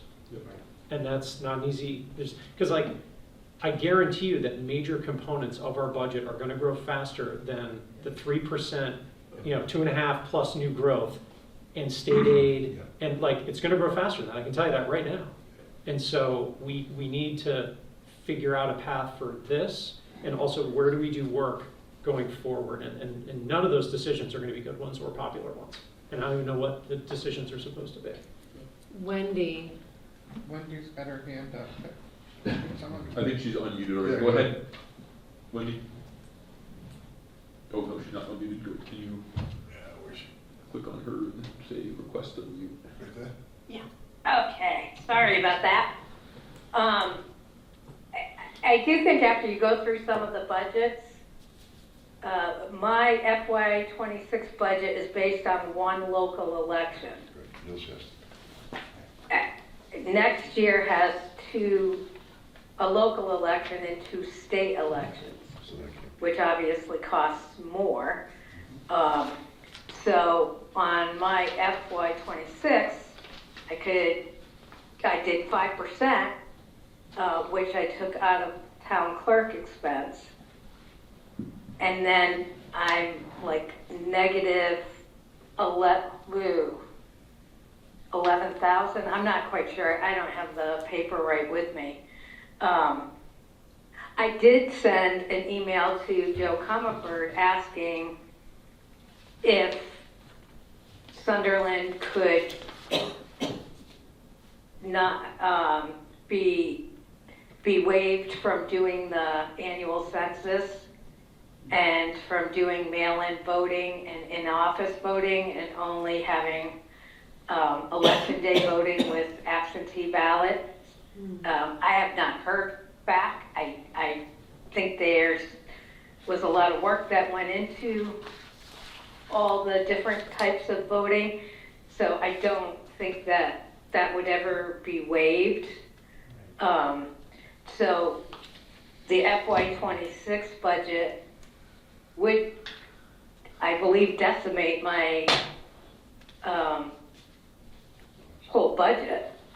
I think you'd have to take the $20,000 from my salary, and then I still don't have any really expense for town clerk, and then I can cover elections. Yeah, I don't think we should So- intentionally set a bad budget, like with this being an example. Oh, yeah. No, and Like, it's one thing to set a budget that you're gonna miss out on services you want. It's another thing to set a budget that you're gonna not have money to pay for services you have to do. yeah. So back to the big question of what is the target that we're going to put in for override. If we weren't to change anything, if we were to take in the budget requests that we got in, the 1.3 million overage, in order to be able to close 1.3 million, we'd be looking at 12% override, I think, 13% override, something like that. Because we already have the 2.5% in these numbers. We're talking about with the 2.5% already baked in, we're closing 1.3. So yeah, again, it'd be like about 12% override. if we go down and say we're cutting 5% off of that, then it's a 7% override. Is that, No, I don't think it would be. no? Well, because we're not cutting the schools. And No, I mean, it would end up being more from the here and less from here. If we were saying that our target was to be at 5% less for overall expenses this year than last year, then we'd be looking at a 7% override. do we know what the possibility is of revised budgets coming out of either of the schools or either of the regional services? Because, you know, it would make no sense for us to, like, I don't know what they're planning to do, but I think we need to take that information and inform this decision. And I understand we don't have that data yet, but like, I don't think we can do this the other way around, because then they're gonna be like, that's great, or that's not great, you know, like, and maybe they say, no, that's it, we're done, and if that's the case, then we need to go with that. So I'm not 100% on this, but my understanding is that the way the school committee at least works is that they vote on a budget, and that's the budget. Okay. And that's their recommendation, and then we do what we do, and if what we come back with is less money than what they asked for, then the school committee has to sit down and figure out, given the pool of money we've been given, what do we do with that? We're asking them to kind of do that work ahead of time, so that like we have an idea and they have an idea of what it's gonna look like, but the reality is we could just say, nope, your number is this much money this next year, and that's what the town passes, and then it's up to Darius, the school committee, to figure out how to make that work. And that's kind of the same thing across the board. I'm not saying it's how we would want to do things, it's just give them a number. But my understanding is, at least for the elementary school, they're not going to be coming back to us with another number, because So they they're only approved. legally allowed to vote on one budget. And is that the number that's in here, Becky? Because originally there was the number Yes, that was. it is, for the elementary school, the front, but then the Frontier went down 42,000. We're talking about Frontier. So the 4.2 million is the elementary school. And they're Yeah, the just, higher. they're not, so I thought last Oh, wait, week, I they thought said they this- were gonna come back They with, never did, so, Is Joe's on school committee, right? yes. Joe, are you in a place, do you have any insight as to if school committee is gonna be putting forth a new budget, or is anyone else on school committee online? So the 4.2 is the 18% budget, the original budget, or the 10% budget that was the revised budget? well, it says 18% for the Yeah, increase, so. They didn't come back. Well, but they gave it to us at one point. They gave me a number, but then they had a meeting to vote. It So I was should have waiting been for a last voted Tuesday. result. It was, They should have voted on last Tuesday unless something. Megan, are you on the committee? Are you in the meeting? Megan? I'm here at the meeting, but we didn't vote to put forward a budget yet. There's still some work that was being, Yeah, they didn't. that was being looked at to finalize certain numbers. So, there was no vote. When is your next meeting, Megan? Sorry, let me double check that. I've got many meetings. Let me double check my calendar and I will let you know immediately. Thanks. Yeah, So we would need best and final from But that's not, Frontier, yeah, we don't know that yet. Sunderland, and then and South County and Sims by next Tuesday when we sit down to meet, because then we Yeah, have 24 hours. that's our last. That's it. Yeah, That's that's our last shot literally at the this, 11th right. hour. And Keith is on school, So- Frontier, I wonder if he would know. If So the I Frontier don't one's think you're final. gonna, But that means I think we can do now is go through these budgets that were submitted from the town departments and say, well, which one of these are actual feasible 5% reductions, Yeah. even if they're not fun and we don't want to do it, and which of these are just bad budgets, like Wendy's gave the example, that it's not worth setting it because that's not going to do anything, because then we can at least finalize 20 to 30% of the budget picture. Yeah. Yeah. Okay. But the big number we can't do yet because we don't have the schools, we don't have South County, we don't have, like, we can't. well, we have South County EMS, but we don't have. Well, we haven't had South- our We're meeting going to with hear them more yet. from them on Monday, right? Right. Which but may we- be unchanged, or may be nothing different, but Yeah, and I don't think we're gonna see anything different with them because of that whole special town meeting because the only thing they've done is they've added nothing on their budget. yeah. It's only wages and, those are all set through South Deerfield. So can I suggest? Our meeting is on the 26th. Oh, That's, Well, we could still, they wouldn't have a voted budget, but whatever best communications and thinking, even if it's not approved, would be helpful to us as we meet early next week to finalize this. Yeah, Megan, do you think that would be possible at all? Like, can you? yeah, because we can't I wait till the do, it was 26th. my understanding that, that Darius and maybe even Jeff were gonna be at the meeting this evening, so, you guys have a meeting tomorrow scheduled as well, right? yes. Yeah. Okay, I can relay forward that to both parties and emphasize the need to be in the room and helping with this discussion. That would be fantastic. Thank you, Megan. I can also talk to Shelley too. They're pretty close. I wasn't at the meeting last week, Megan was, but I know they're real close to where they want to be. Absolutely, yeah. There was discussion in the elementary school around certain changes that were going to need to happen. So yes, I believe they could have some transparency for you in a timely way. Awesome. I appreciate it, Megan. Thanks. The challenges that they're running through is just, like Megan said, transparency, because there's some people that the principal has to talk to confidentially to foster some cuts. That's what they're working on right now. So could I suggest that maybe the best use of tonight's meeting might be to actually anchor down your revenue starting point? And that begins the half of the division line, right? You're not gonna take care of expense side tonight. You may come to consensus on something around revenues. And that's the beginning of your starting point about your ability to pay for the expenses that you have in front of you. It's a trap to get involved in expenses, expenses, expenses, when you have a handful of them that are out of your hands, you can't do anything about, and you can come to some consensus on the revenue side. There begins the discussion about the gap. I agree with you, but I'll speak for myself. I'm not sure, I did this yesterday. I'm planning on spending some time with Becky tomorrow, actually, to go through some of these numbers, because there's some questions I have about how this got built.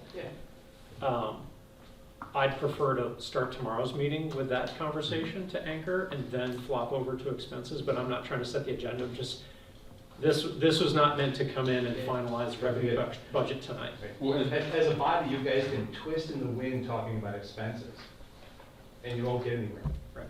So on the revenue side, all we really have control over is how much free cash we're putting where, or if we're taking money from stabilization that we don't really have. Or setting our local receipt budgets, which we seem to be in a good place with. Yeah. So state revenues, all the chapters, you have history behind it to get you to a spot. Pick that number. That's your starting point. If I could. I feel like we're closer on that starting point, though. I don't know that we're 100% there, but I think we're close on there. I think we're not at all close on the other side. So all we have right now that we can look at is these budgets and we can say to Wendy, hey, that doesn't make sense. Your 5% budget doesn't make sense. But hey, police department, thank you, that 5% budget does seem to make sense. So we can at least knock off the small fish and at least have that done so that when we start getting more big fish, we're ready to go. Well, maybe the other approach is to take all the things you can't touch and take them off of the expense discussion.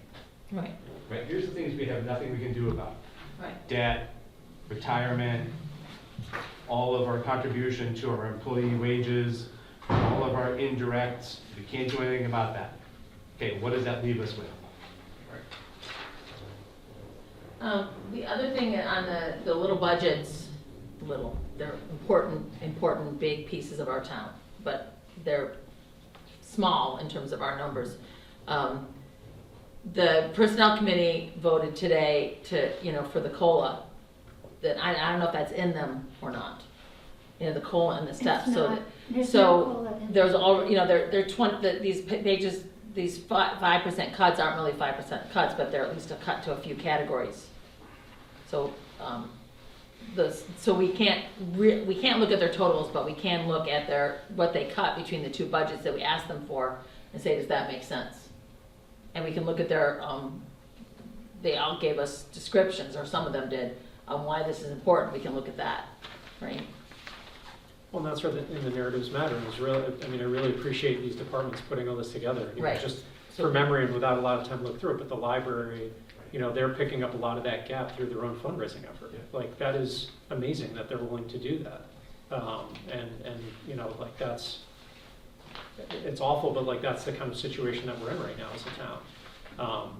You know, the police narrative, like, I had a harder time with that one. I don't know if people read through that one, but the 5%, I understand that is one of the relatively larger budgets, but that seems exactly like the type of thing, like, is that worth the 0.25% on the override to let a, you know, newer recruit, like, from the narrative, like it seems like a very terrible long-term strategy for a very small amount of money. So, you know.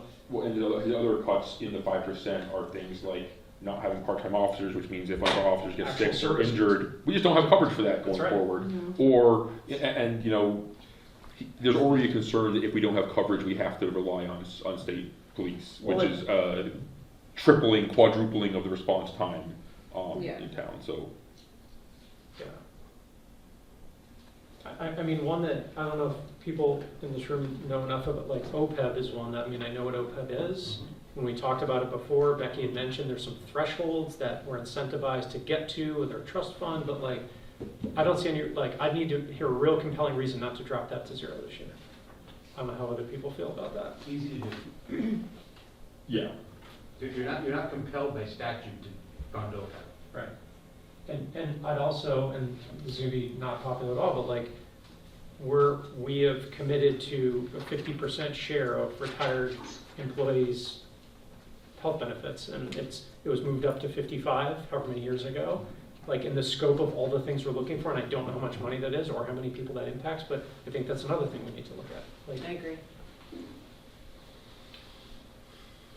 May I add something to the school committee information? I just pulled up the slide deck from our last meeting. Pardon the interruption. I don't know how to raise my hand in the video. It's okay. But with the reductions for the school budget, the last numbers that we saw at the last meeting, they were at 9.98% for the budget over FY26. Do you have the So top, an increase. do you have the 358 to 46. could you have the $1 million number, the 3 point blah, blah, blah number?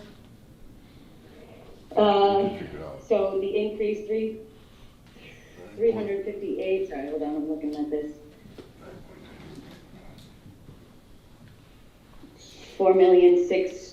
4,620,000 for. No, that's higher. No, that's- No. 3 point, No, that's higher It'd be than. 3 point something. 3.5 times 1.09. No, are you sure? Because last year's was 3.6. it'd be like 3,950. Either that or this, It's up or 10%. this is already wrong and that was already the lower number. No. I would, did Shelley send over any of the numbers from that most recent meeting? No. No, the last number we have is 4,250,576. Which That's was the an 18%. 18% increase.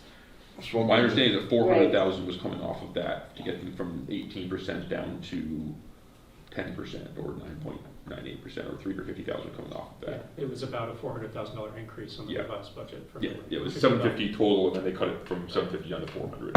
Yeah. So if it's 350 off of that, we're looking at 3.9. Yeah, 3.94 if it's the 9.98, that's right. Okay. So it's- Thanks, Megan. Sure. So how do we want to tackle the things that we potentially can or don't want to recommend cuts to? Do we want to take a minute to go through the various Yeah. documents we got? One by All one. right, so let's start with the police line item.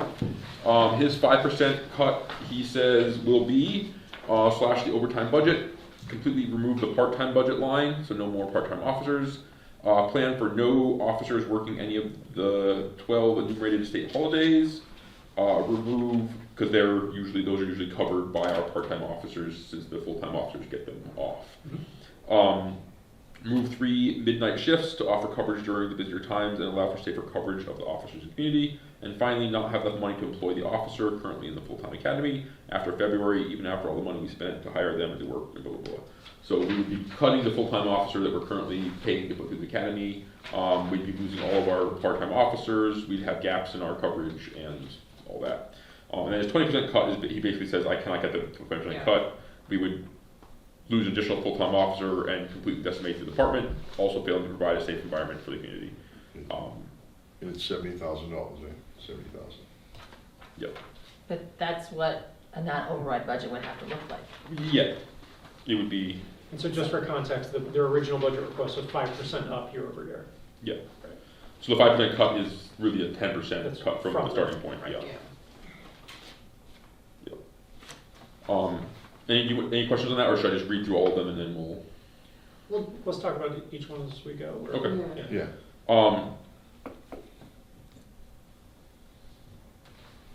So the police is one of the few ones that we have very little mandated anything about. We are not mandated to have a police force. We're not mandated to have certain coverage. We're not mandated to do anything. And we do, unlike most of our other services that we have available, that the town provides, we do actually have a backup to that, which is the state police will respond to emergencies in town. If you call 911, and instead of going to our local barracks, it would be sent to the state police barracks, and they'd send somebody out. And again, not saying that's a good way of doing things, but it is a budget in which we have basically unlimited control. So that is something to keep in mind. Any other comments or discussion on this one? Yeah, sorry, I have the same problem. I can't raise my hand either. I don't think we want to do away with holiday coverage. That's probably the time you need coverage the most. Yeah. And reducing the part-time officers too.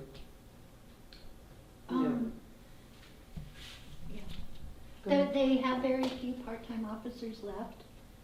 That's the whole trend is moving to full-time. They have very few on the payroll because of Right, but now we're not gonna have coverage, 3 midnight shifts per week. Right, it says remove 3 midnight shifts. I mean, I had a hard time with the part that leads to losing the full-time person going through the training, because I think that's a very short-sighted thing that will come back to bite us. Absolutely. So that's driven by Agreed, the contract. Pete, on that. He has no options due to the union contract. It has to be, it's, last one in, first one out.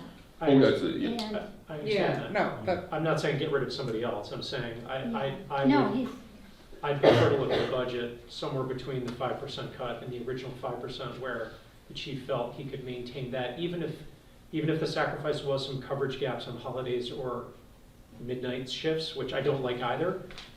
I don't know. It's hard to fund everything on some of these budgets, and this is one of the few that's big enough that a few percent difference actually makes a difference. So I was kind of somewhere in the middle on this one. No, agree.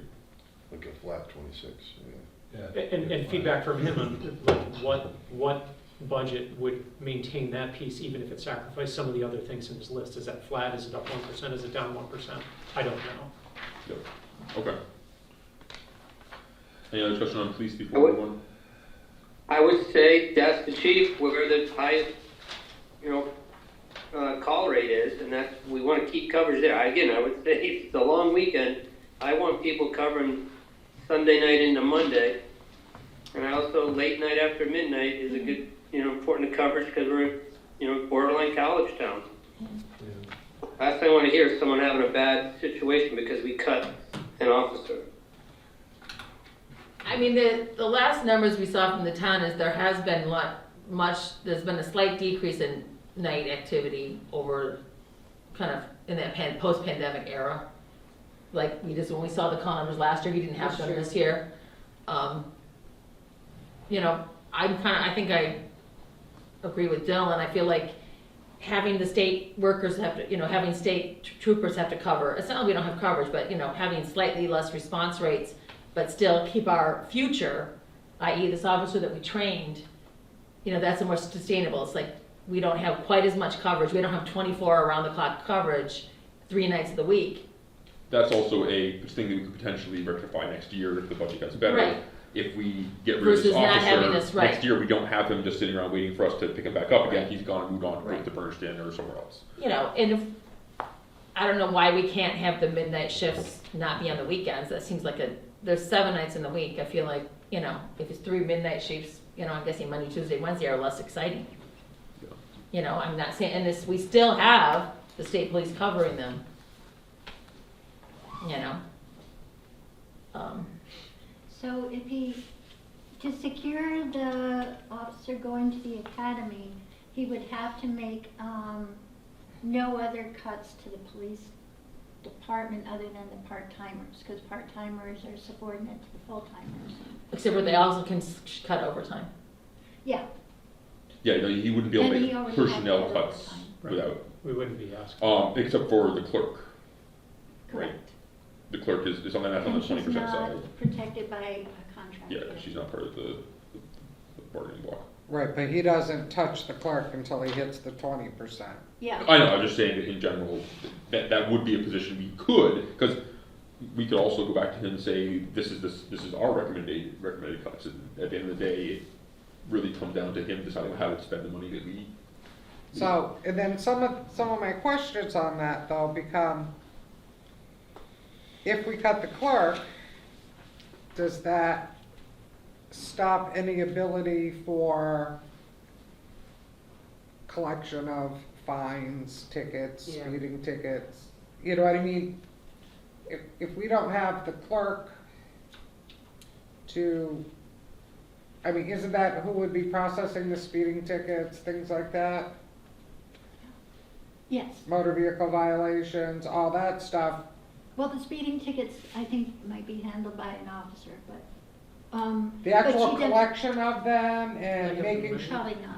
right, sending the reminder letters, Administration. right, Right. so we start getting into that, are we gonna actually lose revenue somewhere Yeah.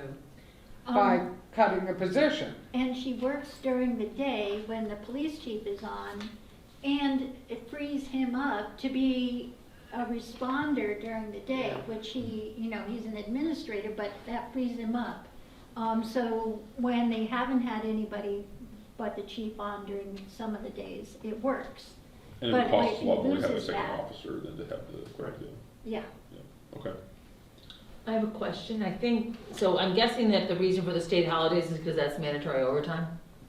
That's why it's cut? It's more because those officers have those days off. They have it off and they so we fill wouldn't be able those to- with part-timers. But they And- can, It's or not the because it's overtime. mandatory overtime. So basically, those are either It is, being, okay. right, filled by overtime or a part-time officer, because they're getting paid for it anyways. but they can get paid and get the overtime if they work. Correct. Yes, So that's one of the ways to cut the budget is to, would be not to have them just not fill their shifts, basically. Right. And that's what, most of what he's saying here is that all the stuff we're cutting is the magic he does to be able to keep the shifts filled when we have people who are sick or on vacation or out injured. We have officers who occasionally go out injured for a extended period of time, and we need to be able to cover those shifts. And Right, that's so what we just do all that. somebody falling and breaking an arm is gonna leave, That means that we, Tuesdays for the next, Tuesdays, Thursdays, and Fridays for the next 6 months. We don't right, have it's somebody gonna on, leave you a know. 40-hour-a-week gap for 6 to 8 weeks. Yes. Is this one we wanna just say go with a flat 26 budget? I want to know, I'd like to know from the chief what that means. What that means? Right, Yeah. I'd be interested in that if that, and again, he might say, you know what, at flat, my priority would still be to not bring back this young cadet and to do these other things. That's where I trust him. right? Yeah. Like, I'm not a Yeah. policeman or chief, so like, I want him to tell us, but I would be interested in seeing what something around flat might look like. I agree. you know, so not having coverage is easy to bring back. Not that it's great, but it's easy to bring back. Not having a police officer in the future is something we can't bring back. And he spent the better part of a year trying to find an officer to fill that position in the first place. And there's also we don't want to necessarily sour the pool of potential candidates by knowing that one of these people came in, was promised all this, to start getting sent to the academy, and then we dropped them. That does not help us in the long term put good officers onto our police force. That's right. So I just did a little back of the napkin. We held flat on all 26 budget except for the schools. We added their new budgets. We would be at a $990,000 deficit compared to the 1.3. So that's a 9% override amount. And that's versus Becky's, which has no free cash in it? I didn't do that part of the calculation. I'm just going off of the spreadsheet. What revenue is that off of? I'm just going off of 10.9? Yeah, the 10.9. Okay, so that's assuming 0 free cash, which maybe that's not the right number. We gotta decide that too. Yeah, it is one of our questions with the size, how much free cash we want to put into there, and that, of course, as everything else is a balancing act. You can put more in, great, but then we have less next year, and next year's budget gets even harder, and that's what we're trying to avoid. We're trying to avoid 2 budgets in a year in a row where we have to go for overrides. Should we keep going through the other ones? Yeah, let's keep moving on, otherwise we'll be here literally forever. I'm gonna go to town clerk next, and this one we're gonna kind of largely ignore, but we will go through it to see if there's stuff that's not, like, this runs us afoul of being able to run elections in the town. So her 5% cut, where is?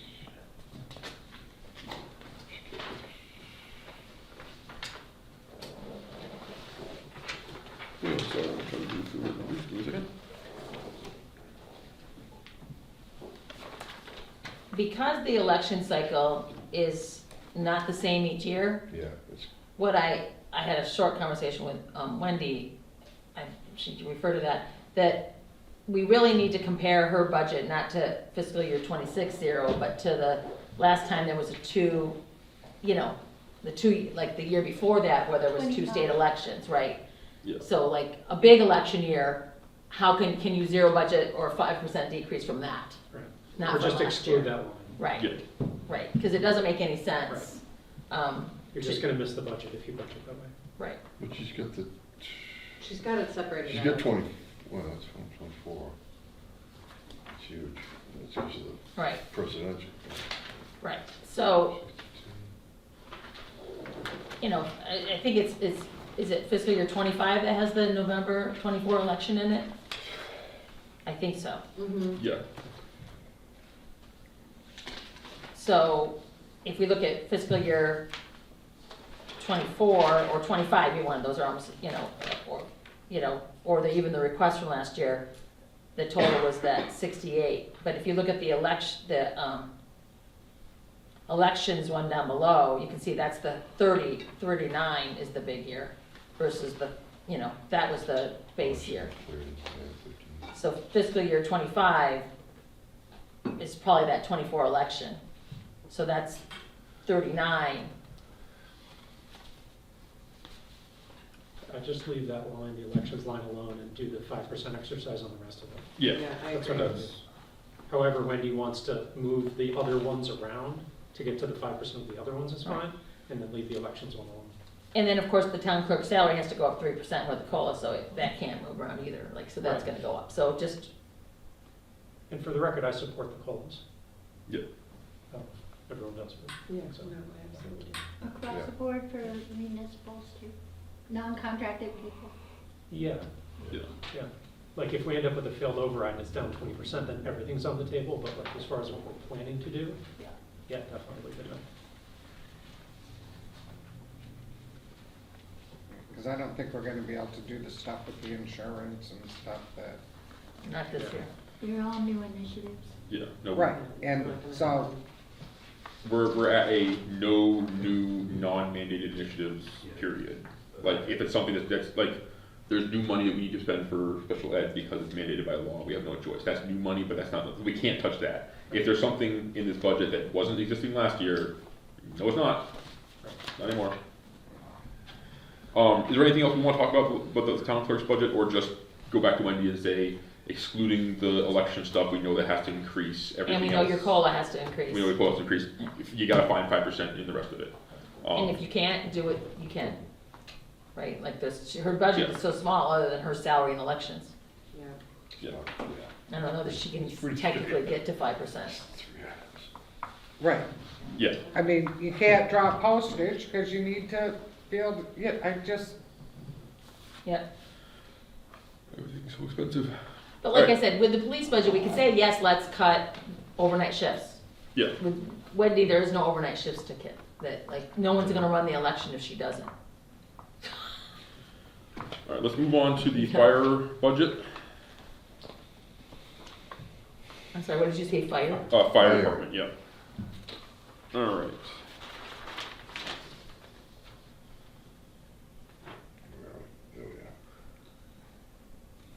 So he's got two budgets here. He's got the fire department, and then he's got the town park.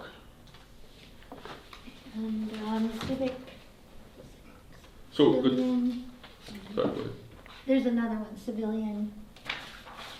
He also does the civil, He gave us two spell spreadsheets. The town park has other things in it, but I don't know if that's them. Okay, let's look at the 5% one, that's the main one. I mean, for me, it was mostly on equipment. I know we had the idea around accelerating the acquisition of new equipment to the extent that he can make these cuts and it's not impacting the safety of firemen when they're showing up to put their lives at risk. Then if it's just delaying things we'd like to do, then I'm okay with it. If it's actually impacting safety and preparedness, then I feel differently. Yeah, and a lot of this stuff is stuff that this year won't matter, but But 2, if 3, you 4, fall 5 behind, years right. is going to become a problem. Okay. So the police clerk doesn't have the COLA in it, but the wages, do they have the $19 instead of the $17? Unclear. no, it's not in there. I don't think he did, maybe he did. Because he originally did in his original budget, it was Oh, there. that's police. Yeah. That's No, not he the did wrong it one. in his original budget. Yeah.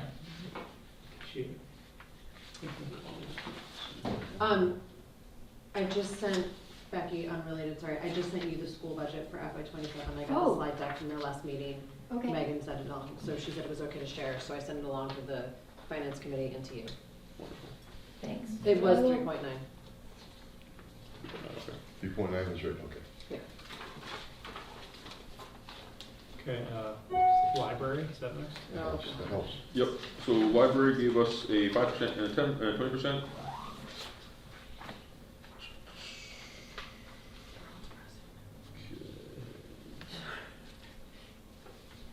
Sorry.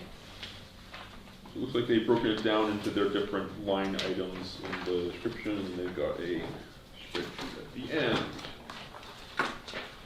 All right, so their 5% cut looks like it's a flat for the library director and the support wages.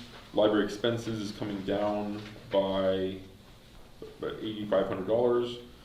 And then Sunderland Library building operations budget is being brought from 20,800 down to 16,000 for a $4,800 reduction. And then their 20% budget, and this is the one that's scarier. My understanding is that it includes us dropping from a number of large library programs and would involve us not being compliant with them anymore.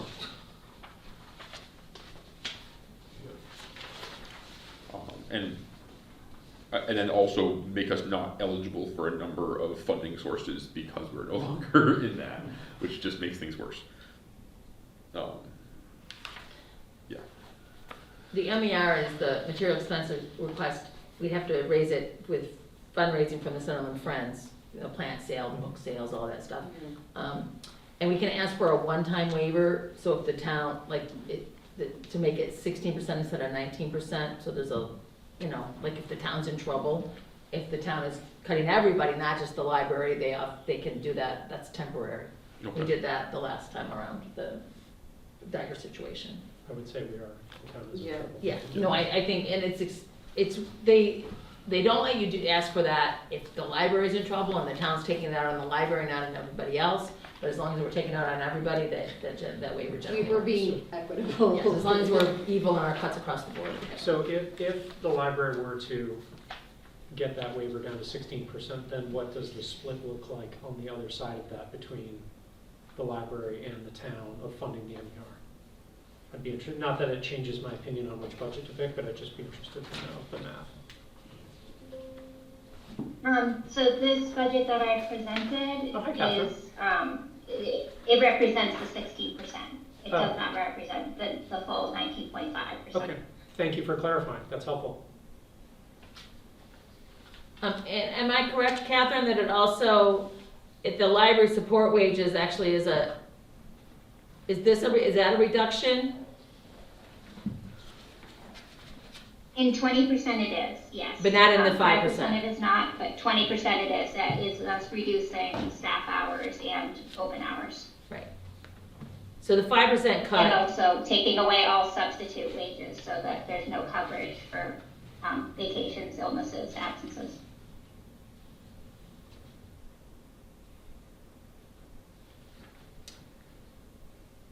so the Personnel Committee did pass a 3% COLA today, so, and I think there's Well, they didn't pass it, they're recommending it. they're recommending it. They voted to recommend. So the select board has to give you direction on that, but, so that would change, I think there's a longevity piece for the Head of Youth for, Services. for a youth services person, and then the COLAs in general. And again, it's just a recommendation. Right.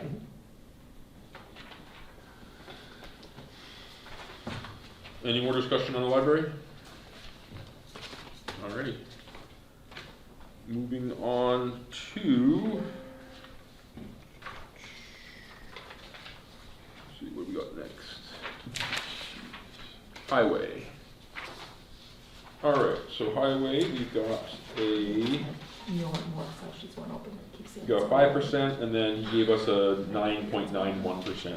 And his little note was basically that This is he can't come down to 20% without fundamentally not being able to run his department.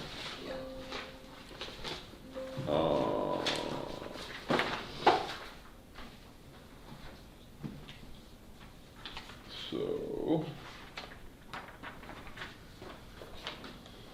This is another one where there's gonna be services they're not gonna be able to do, and that stinks, but I think we have to take the 5%. Yeah. Yeah. yeah. So we have to take at least the 5% because unfortunately, and the flip side is that at least he has more of the chapter money to be able to try to, make it all work. And stretch out capital planning a little bit, like there's a little bit more short-term wiggle room with a long-term cost Yeah. than some other areas. I would, for the people who didn't give the 20% cut, I think before we go to town meeting, I think they should do a little bit of that exercise and say, okay, other than, I can't cut anything else staff, okay, what does staff look like? What services does the town use? Are we not plowing the sidewalks? Are we, Yeah. like, what does that mean? If this conversation was after town meeting or after the election, and we've already lost, we've already had the Right. cuts, what are you actually cutting? Right, if so we're gonna We make- need that information for town meeting, because we need to be able to. Voters need that information. Exactly. Right, And remember, this is all 5% off the 26. right, So it's, right. So this It's is, a pretty good cut. yeah, I'm just saying It's a that good we cut. also need that 20% budget. yeah. And, I understand why people, the library did staff cuts, like what needs hours cut, like what needs to be cut Yeah. for each department, Right. if it is a 20% cut. So when you look at some of his stuff, like he's got the overtime line, he's saying that he'll reduce overtime, he'll cut the whole line, but they'll take comp time to offset Mhm, Yeah. their overtime. mhm. Can I ask a favor here? Can we confirm on the full budget spreadsheet what the 5% cut will do to the overall budget? And just, what I'm looking at looks like we would have a surplus. I'm just trying to get out of going down to 20%. If I look at the numbers, it says at a 5% cut, it's $10.47 million in expenditures, and our revenues for 10.9 on the spreadsheet. At the bottom of the full budget spreadsheet. Did you put a 5% on the schools though? I'm just going off of whatever Okay, was so, presented in that budget. So that 5% line does not include anything off the elementary school budget line item number one. So they've got the full 4.25 million in there that they had originally asked for. Right. So that's number one.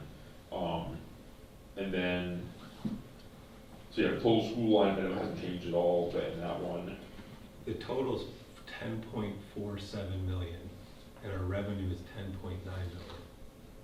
So something's messed up. Yeah, that's I fine. just want to make sure, like, Yeah. Okay, so the revenue, I'm sorry. The revenue seems fine. Mine was a little higher because it was So we- free cash, but it was saying the same thing. the formula, So let me tell you what I Okay, think is so going on here. I'm about to bring out, okay. That number there is 5% less than the 26 number. If you look at 26 number, it was Okay. 10.993 and every one is 10.4747. So that would be if we cut the entire budget by 5%, not just some departments cut 5% and the schools So did. that's not summing up the actual. That's not a sum, that's just, that would, what our target would be if we were looking at a total 5% reduction across the board. We're Wait, never so- gonna see a total of 5% So reduction. column CT isn't the actual budget? So something's wrong. Column but it's 256 fixed, is and not, I'll resend it to you. yeah, Sorry. we'll have There to. were some hidden lines Okay. that I, So part of we what should I just wanted- confirm that number, just so we know what we're dealing with, because I think the three scenarios we present is the 5%, if we can get ourselves out of the hole with just the 5% off of 26, then we can showcase all those things, and then or we can stick with the 26 flat budget, or the full override.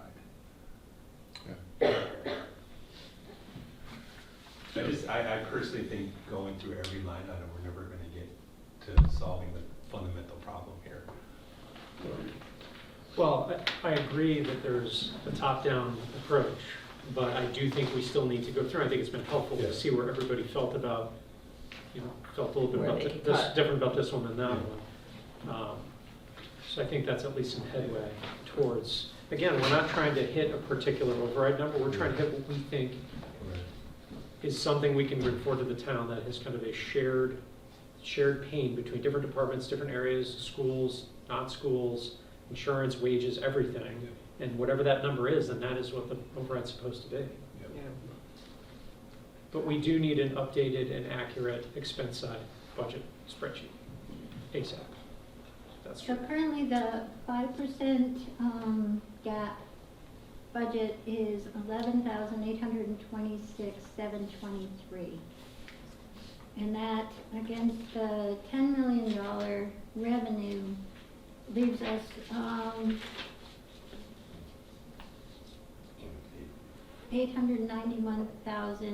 $891,592 as a deficit. What's in the 20% cut is expenses of $11,667,888. That narrows the cut down to $732,757. But also, Becky, that 11.8 doesn't have the updated school budget of the 3.9, Right. which would take out So that 800, money so too. 800 drops to Right. 450. And Yeah. if we use free cash of some amount, that drops from 450 to something else. Yeah. To 200 maybe. But maybe it's not supposed to drop 200 for the local receipts issue, right? Yeah.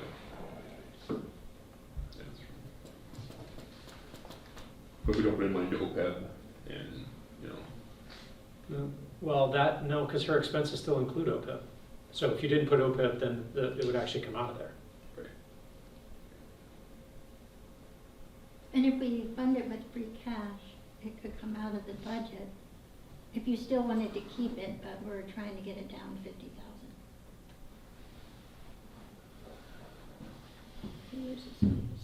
Okay. Yes, I think we really need to pin down what free cash we feel comfortable using. And that's not an immediate decision. We're going to have to get more data, look at more things. That's important. We need the school budgets. And we have 575,000 in free cash, is that correct? Becky, 575,000 free cash? 560, I think. 560, okay. Is that including what we used at special town meeting? Yeah, we used about 36,000. So if we did, again, 250,000, that would still leave us with $310,000 in free cash, which is right around that 3% that they say that we want to be at. So that's challenge is, doable. the challenge is it may only increase by 150,000 next year, and then we won't be able to do 250, and we're gonna have another override in 2 years. Yeah. That's, we need to figure out that trajectory on the positive variance from local receipts to help set a responsible long-term free cash usage number. Yep. I agree it's not supposed to be 0, but I get concerned about taking it to 300 given that picture on local receipts. Mm-hmm. Agreed.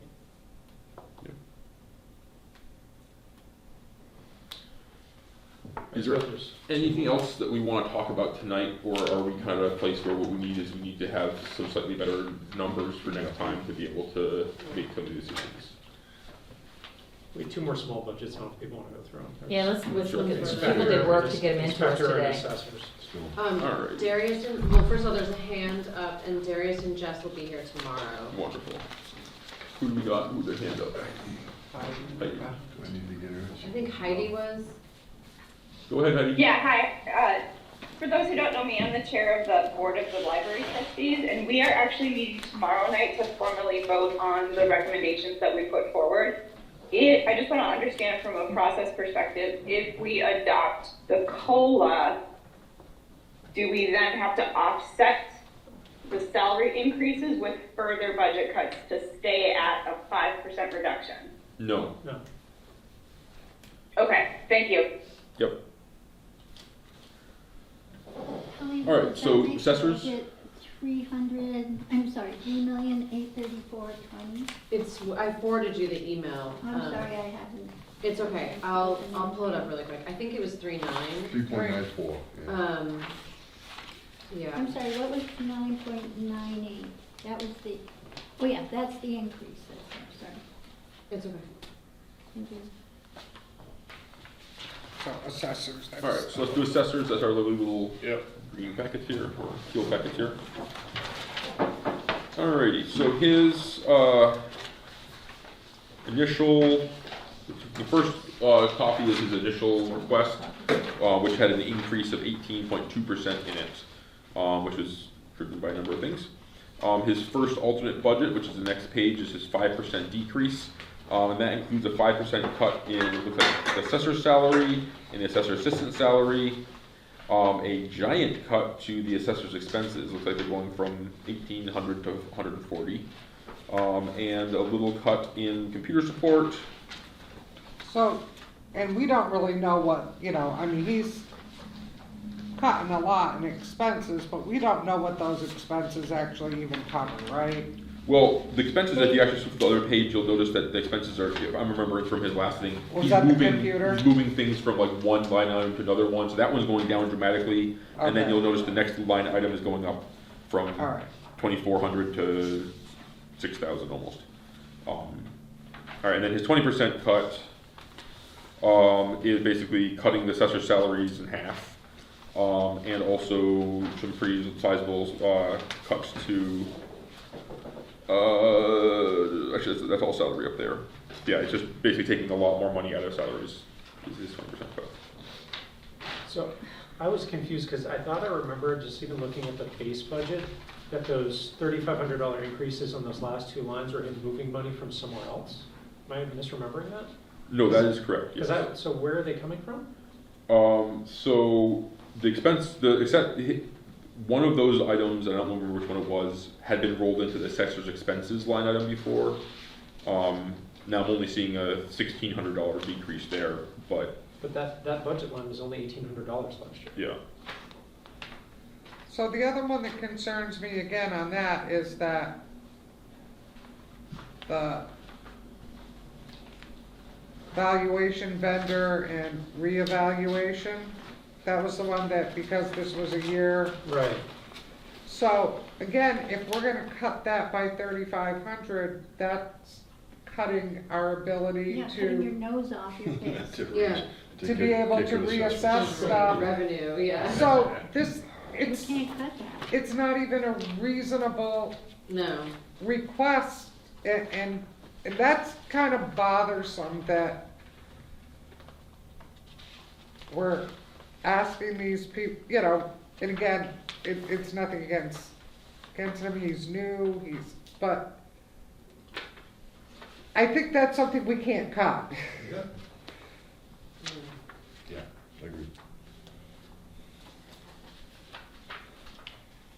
it all might look good on paper that we can drop it, but you know, that's in his 5% too. That he's cutting that line. Yeah, we can't, that doesn't make any sense. So I'm looking at the three budgets, and the only thing that's changed from his initial budget that he brought in to us a couple weeks ago, between the 5% and 20%, is just wages. The rest of the line items are the same on all three budgets. So he's asking for the same cut to those items on any of them. So that's not dependent on that's based on however he was doing his math to move things around. All I'm seeing for the other two pages is just progressively larger cuts to the assessor's salary and assistant assessor's salaries. Okay. So he's just basically saying that if you make us cut money, we still have to do the things we have to do. We're just going to not pay people, which isn't a great way of doing business. All right, so he's not cutting that line. That change of 3,500 is still a steady. That's the same all the way through. Yeah. Okay, I thought it was a 35 negative. Well, no, that's not true. The 20%, he does do a bigger cut, I'm sorry, to the tax map updates and maintenance. No, you're right. That gets cut a lot. Right? Or am I looking backwards on that? No, I was looking at it backwards because I was thinking that he was taking 3,500 out of the. Yeah, no, he's not. He's not. So I was wrong. Yeah, all of his changes are in salaries on those things. Yeah. So, I mean, again, that's one of those things where, like, can we ask their entire department to all work for way less money? I mean, you can, but. Or less hours, can you do it? Yeah. Or Well, not? there's only Steve, the clerk, and then The you rest of have them the board are- of the assessors. That's it. Our stipends like we get. Right. He's just cutting those. So he'd be cutting those stipends, which that's a whole other. Right, so that'd be like saying, you know, we're gonna cut out the select board budget by all of us taking 50%. Or any other of these departments, yeah. Right. Okay. All right, let's move on to the building inspector budget, because there's really not a lot to talk about on that one unless somebody has something they want to chime in on. All right.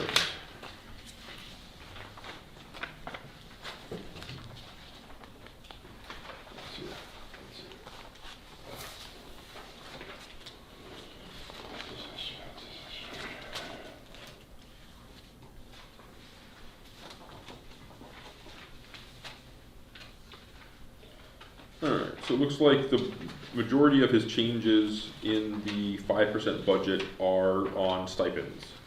An $1,800 travel stipend that he will lose, a $600 phone stipend, and then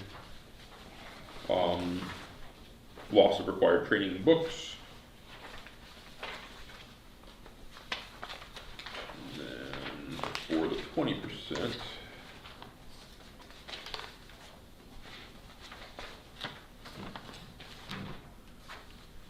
I'll do 20% on this one. Do we get 20% from him, or is it just a 5? I don't know if there's, again, when you're looking at a budget that's that small, can you really even? Yeah, I don't think you can.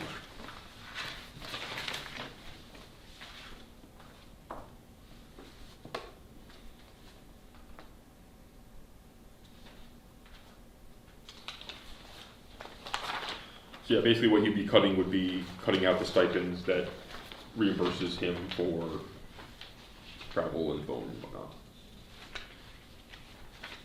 So, I guess probably in the narrative it's easier. Yeah. So, and to note, he did put two different items here, one with the COLA, one without, which is sort of the answer to what we just talked to the library about, which is, you know, looking at this separate from COLA.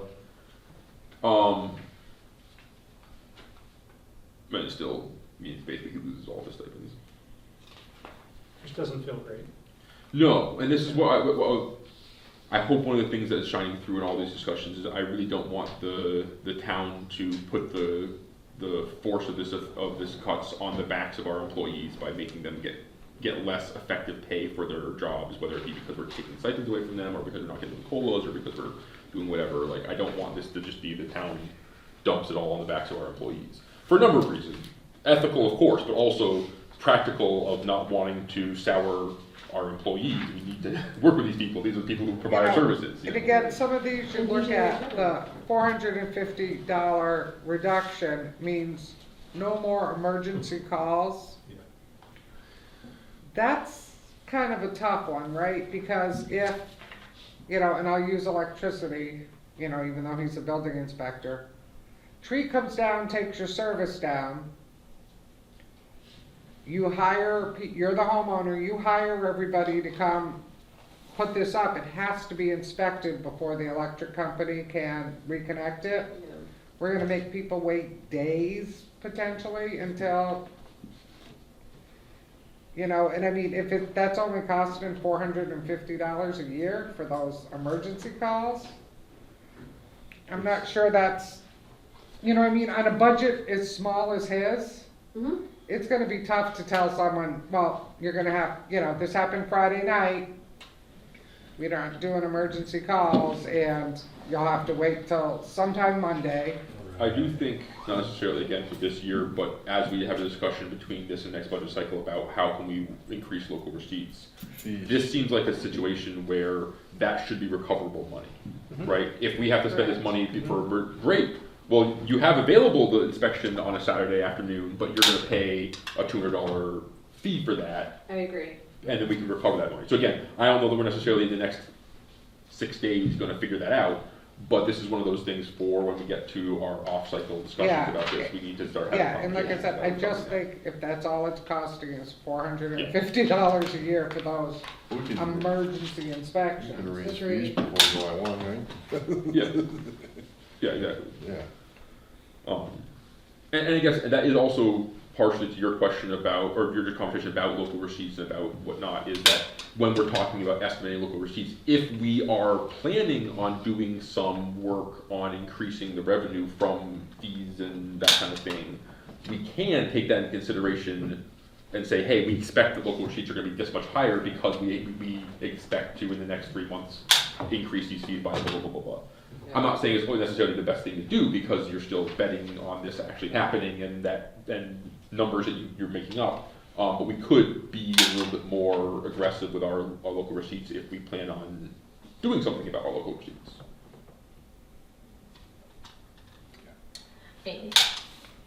What we've been saying to people, do the 5% and then add the COLA back, so that puts us back to this, the ABC budget, not the ABCDE budget. Right. So that, maybe is more reasonable-ish in a world where there is no reason. So, And then he's just got that note, that, we see what it brought in for revenue, and cutting it is scary. That is the last of our budgets that we had to go over. It is 8:48, so we're starting to get along the 2.5 hours of being here time. We have an updated budget coming our way here. I'll have to do that. Hot off the press. Hot off the press.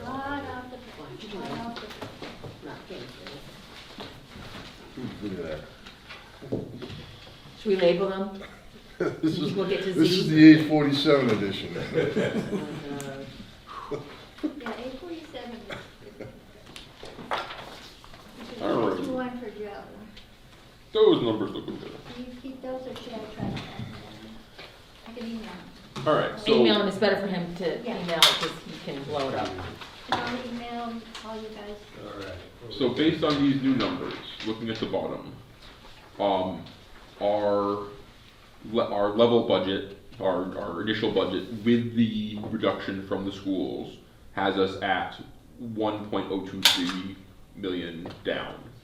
Our 5% budget with the different things factored in that we have so far leaves us at 592,000 down.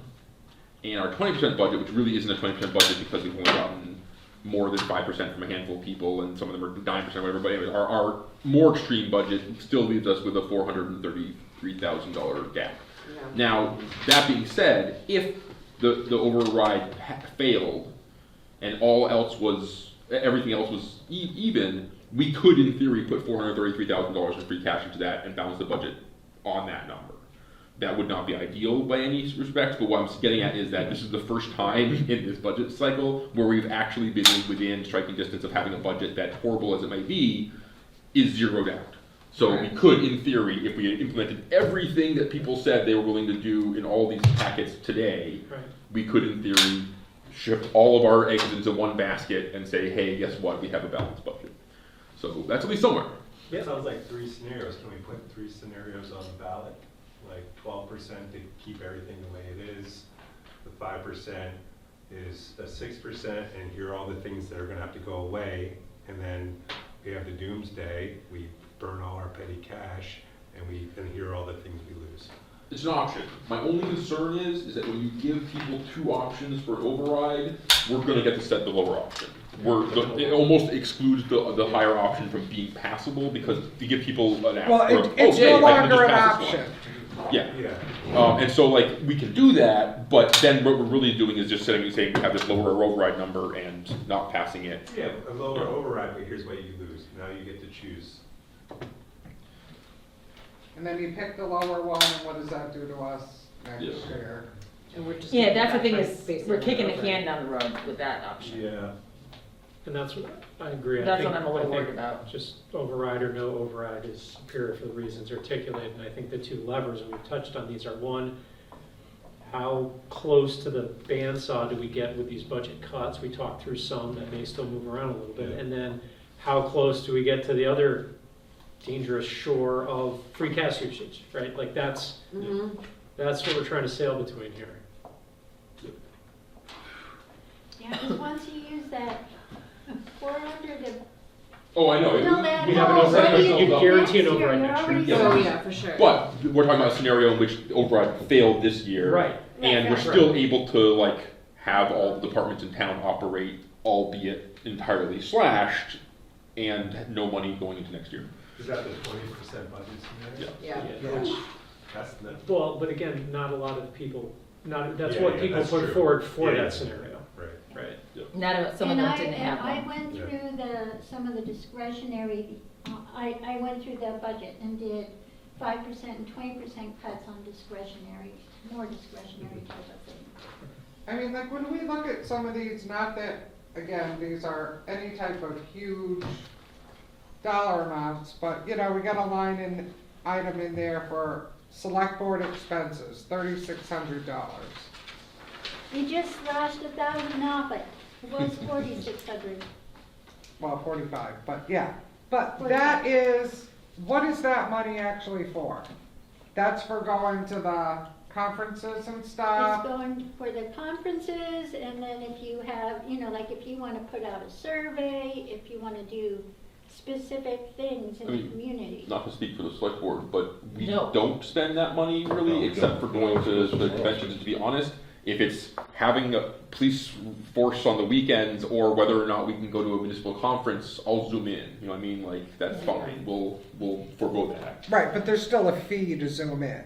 Sure, but So we if can just not do it for a year If though. we cut it in half, Can we go down to 1,000? What's the registration for the conferences if you're zooming in and there's no travel and no hotel? I don't know. I don't do the hotel, I just go to the conference, but yeah. Yeah. it's Right, but 200 like, bucks. one year I went and stayed 4 nights in a Yeah. hotel, and and nobody's gone except for Dan and myself, and Dan is, I don't have to sleep. he's commuting on his bicycle, and he's sleeping at his dad's house, so he barely cost anything. You know, what I'm getting at is that if we had to Yeah, for a we year can- we basically can. say that the select board can't do any of those things, that's way less of a priority for me than everything else on this list, so. But if we left $1,000 in, you can be selective, and if it comes that we have a board that all wants to go to the MMA conference, and, you know, I usually just spend 1 night, but I think they used to spend 2 nights or 3. I think I spent 4 nights the year I went. Wow, Well, yeah, I remember. well, it Crystal used was to be- and Well, you no, do a because dinner. it's what everybody else did. Right, Yeah. exactly. You know, it starts at 8 o'clock in the morning in Boston, so you're gonna stay the night before. Oh, for sure. No, 100%. I never have. So with the 20% cut, or whatever that scenario presents, we're in the whole 433,000. How much can we put in from the free cash? We have more than. So that's option one, no override. Here's all the things you're losing, and we lose out on all our free cash, and we're gonna go to override again next year. Yes. Or you go 12%. Those are the two options. Basically what we're looking at, or Yeah. 9% or something, some number we come up to that's, you know. No, I mean, I'm I with think you. that number really matters. When the two big overrides that we failed, they were pretty big numbers, Yeah. and the ones we've passed have been smaller numbers. What were the numbers that you failed, do you remember? There was like 6 or something, So wasn't what- it? And that was 15 years ago, so that'd be equivalent of like 1.2 million today. So Like what's- if people think. So that'd be of it like a 12. Yeah. So It was a what- big override and it What's the failed. And highest then you all wanna go then? and twice the big override failed. Once with like, yeah. And then we dug, and then we lost, hemorrhage cut, and then did a couple small overrides. I think the override number is supposed to fall out as whatever the number is after we've done all the deliberations on the revenue and Yeah. expense side. If we Okay. goal seek to a number for the marketing element of it, like that makes me not want to vote for it myself.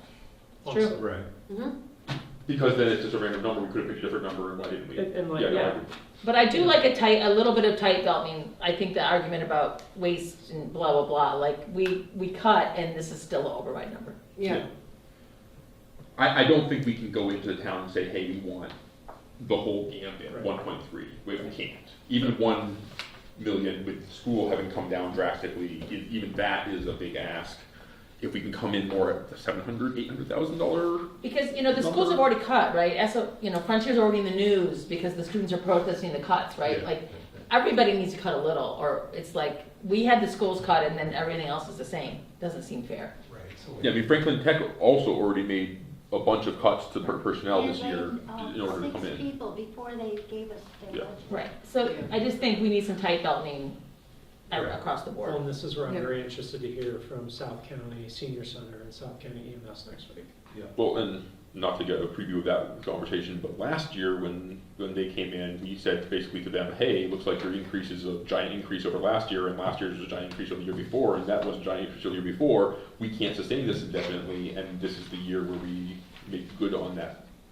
Yeah. Are And you we're with talking the other about South towns, so County Senior hopefully Center? they'll listen to all. Mostly three South towns. County Senior Center. And I but- don't think we're but, the yeah. only town facing an override. Is that true, really?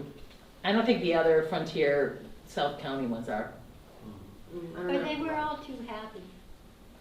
They weren't happy, they weren't worried about the Frontier budget for one.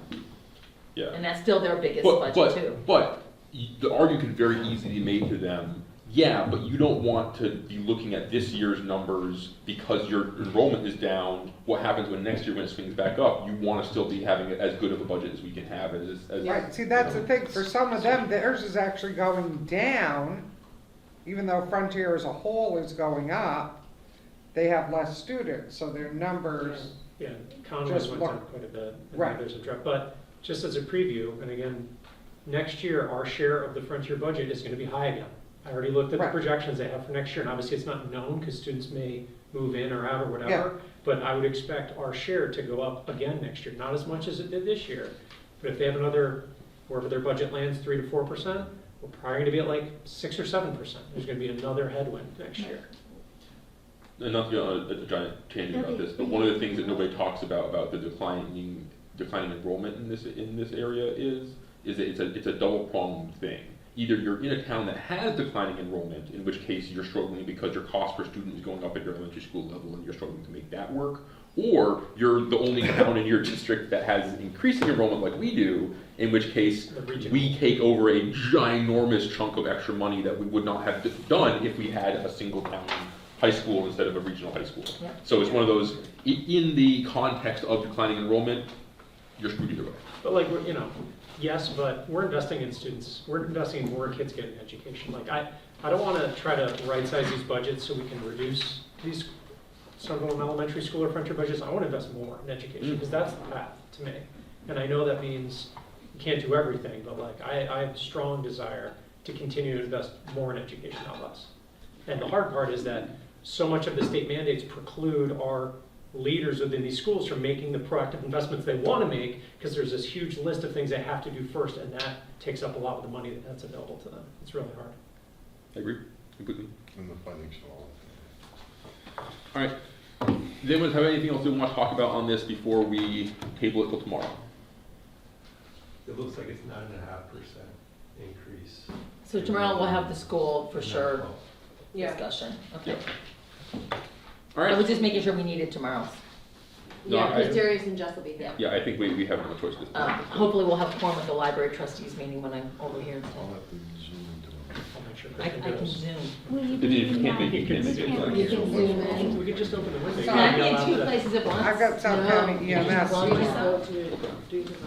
So I don't know. Oh, yeah, are you guys adjourning? Not yet, we have We're more still business. talking about, she has a conflict for tomorrow. Well, I know, but these two make a quorum. Yes. You don't need me, for sure, okay. but we'll have a discussion on where I'm better spent, here or at South County EMS. That's kind of like me, I'm at the library, but I can Zoom. Right, but, you know, we're still in open meeting. These guys can adjourn and get out Yeah, of go here. ahead. I need, looking for a motion to adjourn. Motion? Second. All in favor? Joe, are you in favor? Joe left. Okay, but we still had quorum. So Yeah. All right, thank you all very much. Thank you all for these great That would numbers. be. All righty, Shauna Dean called me, she wanted me to give you the heads up that she needs to get into that thing tomorrow, or they can't get the grant in. Okay. So, you know, she and Jennifer and While Becky you're talking Rob about, need to have access to that contract. Do you need anything else from them to get into that, so they can dump, she's meeting with Becky tomorrow. EMS tomorrow, yes, because, Yeah, but they, tomorrow's Tuesday. yeah. So it really needs to happen, So or I they can can't blow that upload meeting the out and come documents. here. Well, that would be they're my due vote, on but Wednesday. But that's, All right. they're meeting tomorrow to do it, and it's a huge process to upload all the information into there. Let me just make sure Yeah, I'll get it. Tommy can go, so Okay. Sunderland at least has representation. in a worst case scenario, So Yeah, I'll and you're do here that. till we now? can, No, you but get I'll a get quorum, back at and Right. we'll have a recording, so you can. So I'll tell Shauna that you're back Hopefully at that 1:30, won't and go I know as long that as you may have like we can things always we come can over look here at, when she it's hops in, you guys do it done, together, and too. it's done. Because they start at 6. Hey guys, I'm gonna just interrupt for a second. Hey Becky, Okay. just interrupt for 1 second because we are pretty much at the end anyways, and then you guys can talk all you want. Sorry. Any select board updates? Please say no. No. No. No select board updates. Any town minister updates we need to know about? No. Wonderful. Anything from our audience members on Zoom or in person? Just plans for tomorrow is due for the schools to get closer to a percentage override. That's the plan. All right. Perfect. Thank you. If you have additional questions, as always, reach out to us. And would you like a copy I would love it. before I text you one? Wonderful. You know I'll be slow. At this time, I would entertain a motion to adjourn. I motion we adjourn. Second. We have a motion made and seconded to adjourn. All those in favor? Aye. Aye, 3-0. Time is 9:03. Thank you, everybody. See you tomorrow night at 6:30.